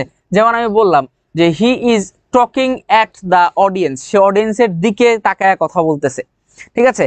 He is going at, sorry he is residing at Dhaka, সে ঢাকার দিকে আছে, সে ঢাকায় আছে, অ্যাট। আর অফ মানে হচ্ছে এর, কোনো কিছুর এর, ঠিক আছে। এইটা হচ্ছে আপনার ষষ্ঠী বিভক্তি আছে না বাংলায়, যে বইয়ের, কলমের, তারপরে ঘরের, ক্লাসের, মানুষের, এই জিনিসটার ইংরেজি হচ্ছে অফ। খুব সিম্পল ভাষায় অ্যাট মানে কোনো কিছুর দিকে, আর অফ মানে হচ্ছে কোনো কিছুর এর, মালিকানা বোঝায়, ঠিক আছে। আর অ্যাট মানে হচ্ছে দিকে, এই দুটো হচ্ছে অর্থ। আশা করি বুঝতে পারছেন ভাইয়া। যাই হোক, এটা নিয়ে কথা হচ্ছে না, কথা হচ্ছে কোশ্চেন নিয়ে। একজন আমাদের বলেন ভাইয়া প্রশ্নের অর্থ করতে পারি না, এই কারণে উত্তর বের করতে পারি না, সমাধান বলেন কি করবো এটা। ওকে, এইটার জন্য সমাধানটা হচ্ছে দেখেন, আপনাকে প্রশ্নের উত্তর, উত্তর করার আগে অর্থটা প্রথমে বের করা শিখতে হবে। সবচেয়ে কমপ্লিকেটেড জায়গাটা আছে কি, যে প্রশ্নের অর্থ কি, অর্থটা দেখেন আমরা বের করাটা শিখি কিভাবে করব। প্রথমেই দেখেন what significant role did Nelson Mandela play. আচ্ছা, এখানে দেখেন আপনাকে শব্দের অর্থটা প্রথমে জানতে হবে। প্রথমে আসেন সিগনিফিকেন্ট, সিগনিফিকেন্টের বাংলা হলো উল্লেখযোগ্য, ঠিক আছে। এখন আমি এটার অর্থ জানি, আপনি আমাকে বলতে পারেন ভাইয়া আপনি না হয় অর্থ জানেন, ভালো কথা, আমি তো অর্থ জানি না, আমি কেমনে কি করব। আপনার অর্থ জানার জন্য ওই যে পিডিএফ দিয়ে রাখছি ভাইয়া। আর দরকার হইলে মনে করেন আপনি পিডিএফ এ কোনো কারণে অর্থ খুঁজে পেলেন না, মানে এমন একটা শব্দ যেটা কোনো কারণে ধরেন আমাদের প্যাসেজের মধ্যে নাই, প্যাসেজের মধ্যে নাই, তখন আপনি কি করবেন, আপনি চলে যাবেন গুগলে। আপনি যেহেতু অনলাইন ক্লাস করতে পারতেছেন, তার মানে আপনার হাতে একটা স্মার্টফোন অথবা একটা ল্যাপটপ অথবা কোনো একটা ইলেকট্রনিক ডিভাইস আছে, আপনি চলে যাবেন গুগলে। গুগলে গিয়ে আপনি কি করবেন, শব্দটার অর্থ লিখে সার্চ দিবেন সিগনিফিকেন্ট, সিগনিফিকেন্টের অর্থটা লিখে আপনি সার্চ দেন, অর্থটা পেয়ে গেলে সেই অর্থটা এখানে বসেন, অর্থ চলে আসবে। এখন আবার এখানে আপনারা আমাকে চাপ দিয়ে ধরবেন যে ভাই আপনি তো বলতেছেন যে অর্থ খুঁজে নিতে, অসংখ্য প্রশ্ন আছে, অসংখ্য প্রশ্নের মধ্যে অসংখ্য শব্দ আছে, কয়টার অর্থ বের করব। উত্তর হচ্ছে ভাইয়া খুব বেশি শব্দের অর্থ বের করতে হবে না, কারণ মেজরিটি শব্দের অর্থই পিডিএফ এর মধ্যে অলরেডি দেওয়া আছে, আপনি শুধু পড়বেন, আপনার কাজ। আর দুই একটা শব্দের অর্থ না থাকলে সেগুলো আপনি গুগল করে বের করে নেবেন। আর যে অসংখ্য প্রশ্নের কথা অনেকে আমাকে বলে থাকেন, প্রশ্ন অসংখ্য হইলেও বেশিরভাগ প্রশ্নেরই গঠন সেম হয়, মোটামুটি একই রকম গঠন হয়, বিধায় আপনি চাইলে অর্থ খুঁজে বের করা আপনার জন্য খুব বেশি কঠিন কাজ না, ঠিক আছে। আপনি অল্প কয়েকটা শব্দের অর্থ জানলেই বেশিরভাগ প্রশ্নেরই অর্থ বের করতে পারবেন। প্রশ্নের অর্থ হয়ে গেল, অর্থ হইলে আমি প্রশ্নটাতে কি চাইছি সেটা আমরা জানি, জানার পরে এবার আমরা অর্থ বের করবো। তাহলে দেখেন প্রথমে প্রশ্নটার মিনিংটা আমরা ক্লিয়ার করি। হোয়াট সিগনিফিকেন্ট রোল, রোল মানে ভূমিকা, রোল মানে কি? ভূমিকা। তাহলে হোয়াট সিগনিফিকেন্ট রোল, কি উল্লেখযোগ্য ভূমিকা did Nelson Mandela play, Nelson Mandela পালন করেছেন, ভূমিকা পালন করেছেন। Nelson Mandela play in South Africa's history, South আফ্রিকার ইতিহাসে।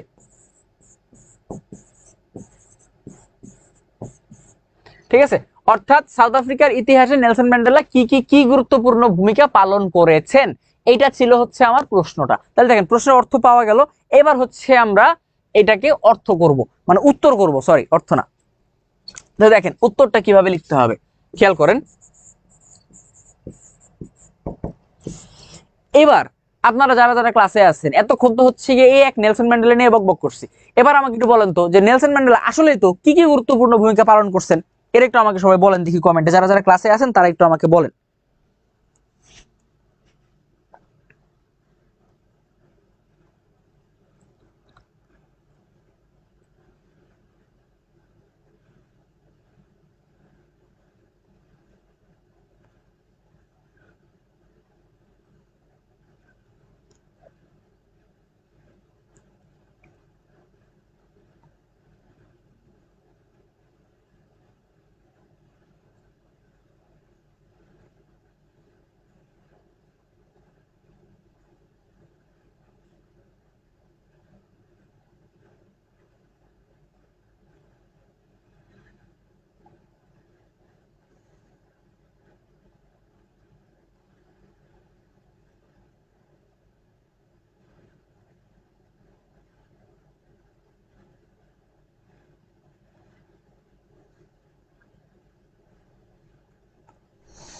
অসংখ্য কমেন্ট, সবগুলো দেখতে দেখতে মাথা মুথা আউলায় গেছে। আচ্ছা যাই হোক, আপনারা একটু আমাকে বলেন তো যে এই প্রশ্নটাতে উত্তরে আসলে কি লেখা যেতে পারে। আপনাদেরকে তো এতক্ষণ প্যাসেজ নিয়ে আলাপ আলোচনা করলাম, এবার একটু আমাকে বলেন না যে কিভাবে কিভাবে না, এই প্রশ্নটার উত্তরটা কি হইতে পারে। একজন বলতেছেন ভাইয়া প্যাসেজ দিয়ে কিভাবে অ্যান্সার করবো, যদি বলতেন ভালো হতো। ভাইয়া রে, সেটাই তো বলতেছি এখন ক্লাসের মধ্যে, নাহলে কি করতেছি এতক্ষণ আমি। এই যে দেখেন একটা উত্তর পাওয়া গেছে, সারা বলছেন বর্ণপ্রথা দূর করছে, এটাই কিন্তু মূল জিনিসটা, এই জিনিসটাই আমার লিখতে হবে। সো বাকিদেরকে একটু কমেন্ট করতে উদ্বুদ্ধ করতেছে এই কারণে, যাতে আপনারা বুঝতে পারেন যে কি নিয়ে কথা হচ্ছে। আপনারা তো হচ্ছে বিভিন্ন কথাবার্তা বলতে বলতে অবস্থা কাহিল বানায় ফেলছেন। এই যে দেখেন উত্তর আসা শুরু করছে, আব্দুল হাদি লিখছেন Nelson Mandela remove the curse of racism from South Africa, সুন্দর। তারপরে হচ্ছে নাসির উদ্দিন পলাশ বলছেন তিনি শ্বেতাঙ্গ শ্বেতাঙ্গদের বিরোধিতা করেছেন, গুড। শ্বেতাঙ্গ শাসনের বিরোধিতা করেছেন, আচ্ছা ভেরি গুড, ওকে। তারপরে হচ্ছে যে আরো আছে, আচ্ছা একজন আবার ওয়াইটি হক মাঝখানে আরো প্রশ্ন করছে, প্রিপোজিশন কি ক্লাস হয়েছিল কিনা? হয়েছে ভাইয়া, হয়েছে, ইউটিউবে আপলোড করা আছে, দেখে নিন। আচ্ছা এই নীলা বলতেছে ভাইয়া সামারির পয়েন্টগুলো ছোট করে লেখা যাবে কিনা? না ভাইয়া, সামারিতে পয়েন্ট করা যাবে না, প্যাসেজ আকারে লিখতে হয়, সামারি সর্বদাই প্যাসেজ। আচ্ছা শহীদ বলছেন যে ভাইয়া, শাহিদ বলছেন যে অ্যাপ্লিকেশনে ইমেল আসবে, যে কোনো একটা আসতে পারে, কোনো গ্যারান্টি ওয়ারেন্টি দেওয়া যায় না, ওকে।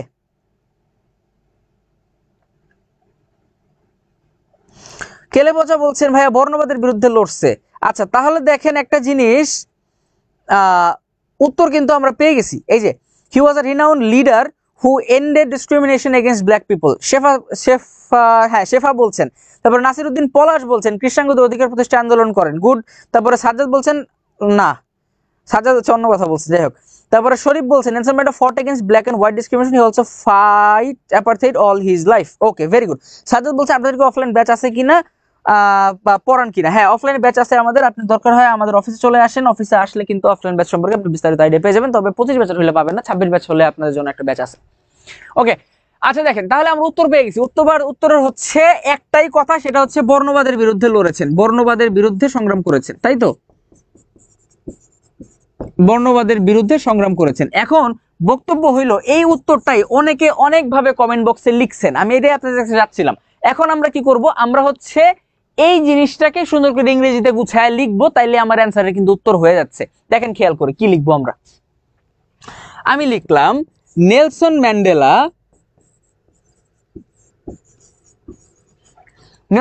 কি করছে, কি ভূমিকা পালন করছে। তাহলে নেলসন ম্যান্ডেলা ফট এগেইনস্ট অ্যাপারথেইড। এক কথায় আমার উত্তরের সাধারণ যে ব্যাপারটা মানে একদম মূল কথাটা এক লাইনে চলে আসলাম। আপনারা সৃজনশীলে বাংলা সৃজনশীলের খ নাম্বারে অনুধাবনমূলক প্রশ্নটা লেখেন না? অনুধাবনমূলক প্রশ্নে আমরা কি করি, আমরা হচ্ছে প্রথমে এক লাইনে পুরো বক্তব্যটা দিয়ে দেই, বক্তব্য দেওয়া শেষ, এরপরে গিয়ে আমরা পরের লাইন থেকে আরেকটু বিস্তারিত লিখি। এখানেও সেম জিনিসটাই করতে হয়, প্রথমে আপনি এক লাইনে উত্তরটা দিয়ে দিবেন, Mandela fought against অ্যাপারথেইড, full stop, শেষ কাহিনী।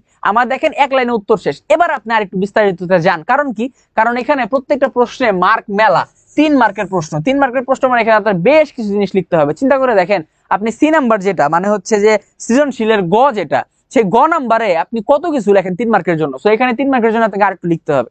এই এক লাইনে এতটুকু লিখে দিয়ে আসলে কিন্তু আবার মার্ক দিবে না, আর একটু বেশি লিখতে হবে। তাহলে সেটা আমরা একটু লিখি, নেলসন ম্যান্ডেলা ফট এগেইনস্ট অ্যাপারথেইড। তারপর আমি লিখলাম হি was A south African leader, বা হি ওয়াজ আ রিনাউন্ড লিডার। এই শব্দটা লিখি, একজন কমেন্টে শব্দটা লিখছিলেন আমাকে, he was a renowned leader, he was a renowned leader, তিনি ছিলেন একজন বিখ্যাত নেতা, অ্যান্ড সাউথ আফ্রিকান প্রেসিডেন্ট,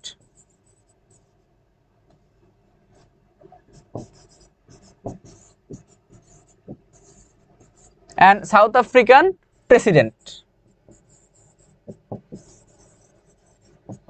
তিনি ছিলেন একজন বিখ্যাত নেতা and South African president. Okay, all his life, তার সারা জীবন ধরে তিনি বা জীবদ্দশায় তিনি, all his life he fought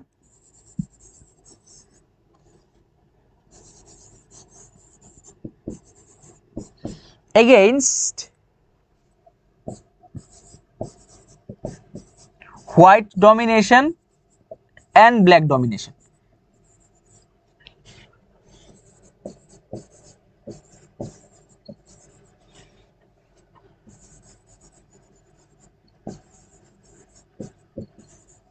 এই লিখলাম। এখন দেখেন ঘটনা কি, ঘটনা হচ্ছে দেখেন আমি এখানে ইনফরমেশন দিছি মূলত 3টা বা 3 পিস, কারণ কি এখানে মার্ক 3, সো আমাকে ন্যূনতম 3টা ইনফরমেশন দিতে হয়। তাহলে কি হয় জানেন, তাহলে হচ্ছে এখানে 3 মার্ক পাওয়ার সম্ভাবনা বাড়ে। প্রথমে দেখেন এক কথা আমি বলেছি, নেলসন ম্যান্ডেলা ফট এগেইনস্ট অ্যাপারথেইড, তিনি হচ্ছে বর্ণবাদের বিরুদ্ধে যুদ্ধ করছেন। তারপরে হি ওয়াজ আ রিনাউন্ড লিডার, তিনি ছিলেন একজন বিখ্যাত নেতা, অ্যান্ড সাউথ আফ্রিকান প্রেসিডেন্ট, এবং সাউথ আফ্রিকার রাষ্ট্রপতি ছিলেন তিনি। অল হিজ লাইফ, তার সারা জীবন, হি ফট against white domination and black domination, তিনি শ্বেতাঙ্গদের নির্যাতনের বিরুদ্ধে যুদ্ধ করছেন এবং কৃষ্ণাঙ্গদের নির্যাতনের বিরুদ্ধেও যুদ্ধ করেছেন। ওকে, এই হচ্ছে গিয়ে আমাদের বক্তব্য।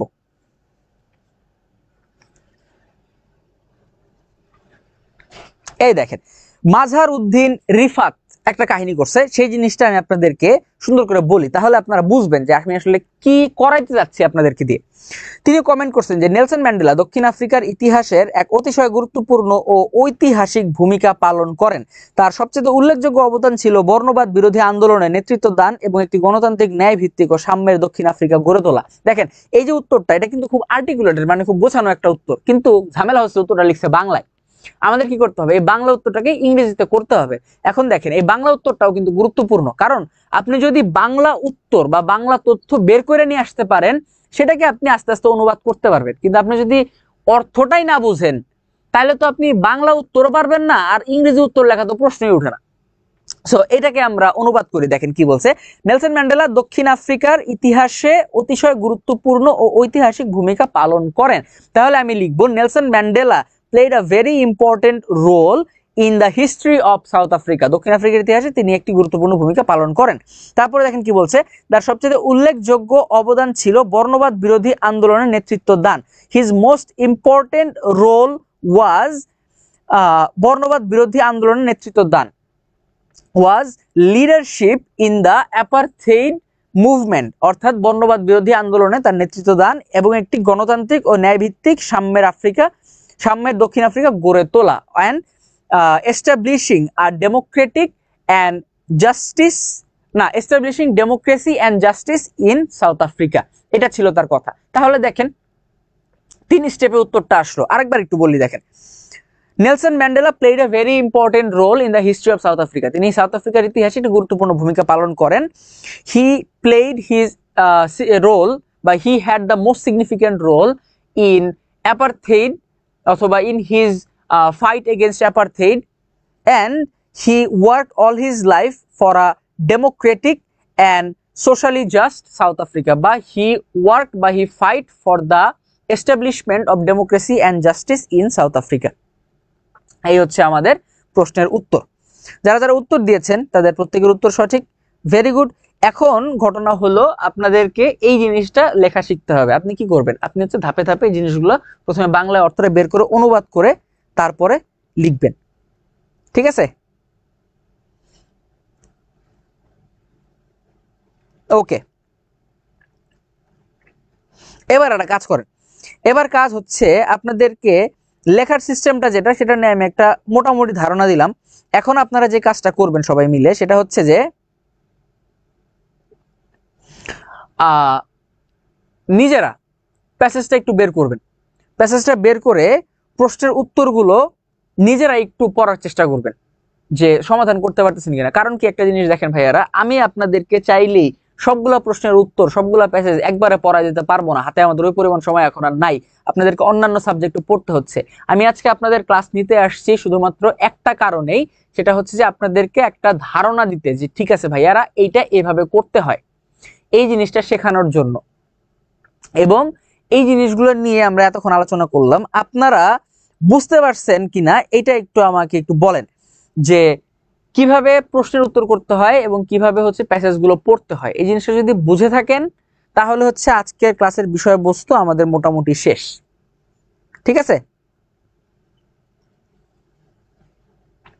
ওকে, সো আপনাদের যদি কোনো প্রশ্ন থাকে বা কারো যদি কোনো কনফিউশন থাকে তাহলে কমেন্ট করে জানাতে পারেন। কারো কোনো প্রবলেম না থাকলে আমরা আজকের ক্লাসটি এখানেই শেষ করব এবং পরবর্তীতে হয়তো আপনাদের জন্য আরো একটা ছোটখাটো ক্লাস নিয়ে আসবো আর একটু বিস্তারিত কোনো টপিকের উপর ইনশাআল্লাহ। ততদিন পর্যন্ত আপনারা সবাই পড়াশোনা করতে থাকেন। কারো কোনো কমেন্ট থাকলে, কারো কোনো প্রশ্ন থাকলে জিজ্ঞেস করতে পারেন। শাহিদ হাসান বলছেন বাংলা প্রথম পত্র পড়ানো হচ্ছে, সাবাস। আচ্ছা,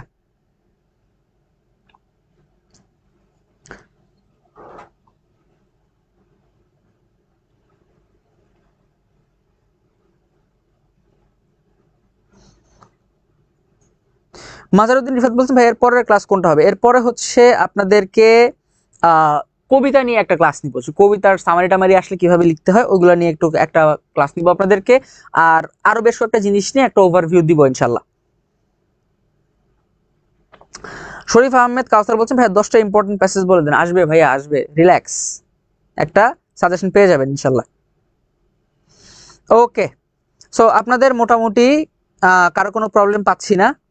সো আজকে আমাদের ক্লাস এই পর্যন্তই শেষ। সবাই ভালো থাকবেন, সুস্থ থাকবেন।